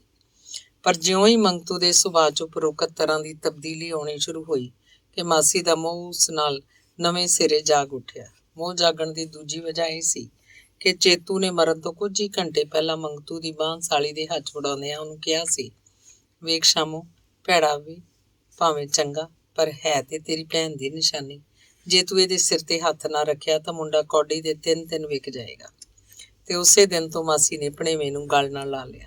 ਰੋਟੀ ਟੁੱਕ ਤੋਂ ਲੈ ਕੇ ਮੰਗਤੂ ਦੇ ਸੌਣ ਬਹਿਣ ਤੱਕ ਸਾਰੀ ਜ਼ਿੰਮੇਵਾਰੀ ਮਾਸੀ ਨੇ ਚੁੱਕ ਲਈ। ਮਾਸੀ ਮਾਸੜ ਤੇ ਉਹਨਾਂ ਦੇ ਦੋਹਾਂ ਜਵਾਨਾਂ ਮੁੰਡਿਆਂ ਦੇ ਆਦਰ ਸਤਿਕਾਰ ਨਾਲ ਹੀ ਭਵਿੱਖ ਬਾਰੇ ਕਈ ਤਰ੍ਹਾਂ ਦੀਆਂ ਸੋਚਾਂ ਉਹਨੂੰ ਚੈਨ ਨਹੀਂ ਸਨ ਲੈਣ ਦਿੰਦੀਆਂ। ਅੱਜ ਤੱਕ ਸਾਰੇ ਆਪਣੇ ਪਰਾਏ ਉਹਨੂੰ ਨਖੱਟੂ ਤੇ ਹੱਡ ਹਰਾਮ ਖਿਆਲ ਕਰਦੇ ਸਨ ਤੇ ਮੰਗਤੂ ਹੁਣ ਜਲਦੀ ਤੋਂ ਜਲਦੀ ਆਪਣੇ ਨਾਂ ਨਾਲ ਇਹੋ ਜਿਹੇ ਕੁਝ ਵਿਸ਼ੇਸ਼ਣਾਂ ਨੂੰ ਸਾਫ਼ ਕਰ ਦੇਣਾ ਚਾਹੁੰਦਾ ਸੀ। ਉਹ ਇਸ ਗੱਲੋਂ ਵੀ ਬੇਖਬਰ ਨਹੀਂ ਸੀ ਕਿ ਨਿੱਤ ਦਿਹਾੜੀ ਦੀ ਪ੍ਰਾਹੁਣਚਾਰੀ ਵੀ ਸਮਾਂ ਪਾ ਕੇ ਅਗਲੇ ਲਈ ਬੋਝਲ ਹੋ ਜਾਇਆ ਕਰਦੀ ਹੈ। ਇਸ ਲਈ ਉਹ ਲੱਗਦੀ ਵਾਹ ਮਾਸੀ ਦੇ ਘਰ 'ਚ ਰਹਿ ਕੇ ਹਰ ਕੰਮ 'ਚ ਹੱਥ ਵਟਾਉਣ ਨੂੰ ਤਤਪਰ ਰਹਿੰਦਾ। ਉਹਨਾਂ ਦੀ ਗਊ ਲਈ ਪੱਠੇ ਲਿਆਉਂਦਾ, ਟੋਕਾ ਫੜ ਕੇ ਕੁਤਰ ਵੀ ਦਿੰਦਾ, ਹੋਰ ਨਿੱਕਾ ਮੋਟਾ ਜੋ ਕੰਮ ਵੇਖਦਾ ਉਹਨਾਂ ਦੇ ਰੋਕਦਿਆਂ ਵੀ ਕਰ ਦਿੰਦਾ। ਇਸੇ ਕਰਕੇ ਇਹੋ ਜਿਹਾ ਕੰਮ ਪ੍ਰਾਹੁਣਾ ਘਰਦਿਆਂ ਲਈ ਕੋਈ ਭਾਰੂ ਨਹੀਂ ਸੀ ਬਣਿਆ। ਫਿਰ ਵੀ ਉਹਨੂੰ ਕਿਸੇ ਨਾ ਕਿਸੇ ਆਰੇ ਲੱਗਣਾ ਹੀ ਚਾਹੀਦਾ ਸੀ। ਇਹ ਉਹਨਾਂ ਦਿਨੀ ਕਈ ਵਾਰ ਜਲੰਧਰ ਜਾਣ ਲਈ ਤਿਆਰ ਹੋਇਆ, ਪਰ ਮਾਸੀ ਮਾਸੜ ਨੇ ਖਾਸ ਕਰਕੇ ਉਹਨਾਂ ਦੇ ਮੁੰਡਿਆਂ ਨੇ ਉਹਨੂੰ ਜਾਣ ਨਾ ਦਿੱਤਾ। ਇੱਕ ਦਿਨ ਸ਼ਾਮੀ ਆਪਣੀ ਮਾਸੀ ਦੇ ਵੱਡੇ ਮੁੰਡੇ ਜੈਲੇ ਨਾਲ ਜਦੋਂ ਪਹਿਲੀ 'ਚੋਂ ਵਾਪਸ ਮੁੜ ਰਿਹਾ ਸੀ ਤਾਂ ਰਸਤੇ 'ਚ ਮੰਗਤੂ ਕਹਿਣ ਲੱਗਾ, ਜੈਲਿਆ, ਮੇਰੀ ਸਲਾਹ ਹੈ ਭਲਕੇ ਮੈਂ ਜਲੰਧਰ ਚਲਾ ਹੀ ਜਾਵਾਂ। ਕਿਉਂ ਮੰਗਤੂ? ਉਸ ਪੁੱਛਿਆ। ਉੱਧਰ ਪਿਆ ਸ਼ਹਿਰ ਲਈ। ਉੱਧਰ ਨਾ ਕਿਸ ਲਈ ਹੈ ਜੈਲਿਆ, ਉੱਥੇ ਕਿਹੜੀ ਲਾਡੋ ਪਈ ਸਹਿਕਦੀ ਹੈ ਮੇਰੇ ਲਈ। ਪਰ ਬੰਦਾ ਆਰੇ ਲੱਗਾ ਹੀ ਚੰਗਾ ਲੱਗਦਾ ਨਾ, ਏਦਾਂ ਕਿਚਰ ਤੋੜੀ ਤੁਹਾਡੀਆਂ ਰੋਟੀਆਂ ਪਾੜਦਾ ਰਹਾਂਗਾ।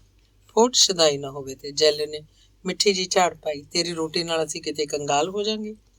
ਧੰਨੇ ਸ਼ਾਹ ਤੇ ਅਸੀਂ ਬਣਨੋਂ ਰਹੇ, ਇਹੋ ਮਿੱਸਾ ਲੂਣਾ ਟੋਕੇ ਨਾ ਜਿਹਾ ਅਸੀਂ ਖਾਂਦੇ ਹਾਂ ਤੇ ਤੂੰ ਖਾਈ ਜਾ ਰਮਾਨ ਨਾਲ ਬਹਿ ਕੇ। ਜਵਾਬ ਦੇਣ ਦੀ ਥਾਂ ਮੰਗਤੂ ਇੱਕ ਹੌਕਾ ਲੈ ਕੇ ਰਹਿ ਗਿਆ। ਜੈਲੇ ਨੇ ਡੂੰਘੇ ਧਿਆਨ ਨਾਲ ਉਸ ਵੱਲ ਤੱਕਿਆ ਤੇ ਫਿਰ ਪਹੇ ਤੋਂ ਹਟਵੇਂ ਇੱਕ ਕਿੱਕਰ ਥੱਲੇ ਰੁਕ ਕੇ ਉਹਨੂੰ ਕਹਿਣ ਲੱਗਾ, ਰਤਾ ਬਹਿ ਜਾਈਏ ਇੱਥੇ। ਤੇ ਦੋਵੇਂ ਲਾਗੇ ਵਗਰੀ ਆੜ ਦੇ ਕੰਢੇ ਹਰੇ ਹਰੇ ਘਾਹ ਤੇ ਬੈਠ ਗਏ। ਹਾਂ, ਜੈਲੇ ਨੇ ਫਿਰ ਗੱਲ ਛੇੜੀ, ਮੰਗਤੂ ਇੱਕ ਗੱਲ ਦੱਸੇਗਾ? ਮੰਗਤੂ ਇਉਂ ਉਸ ਵੱਲ ਝਾਕਿਆ ਜਿਵੇਂ ਜੈਲਾ ਉਹਦੇ ਅੰਦਰ ਦੀ ਕੋਈ ਖਾਸ ਨੁੱਕਰ ਫੋਲਣੀ ਚਾਹੁੰਦਾ ਹੋਵੇ। ਕੀ?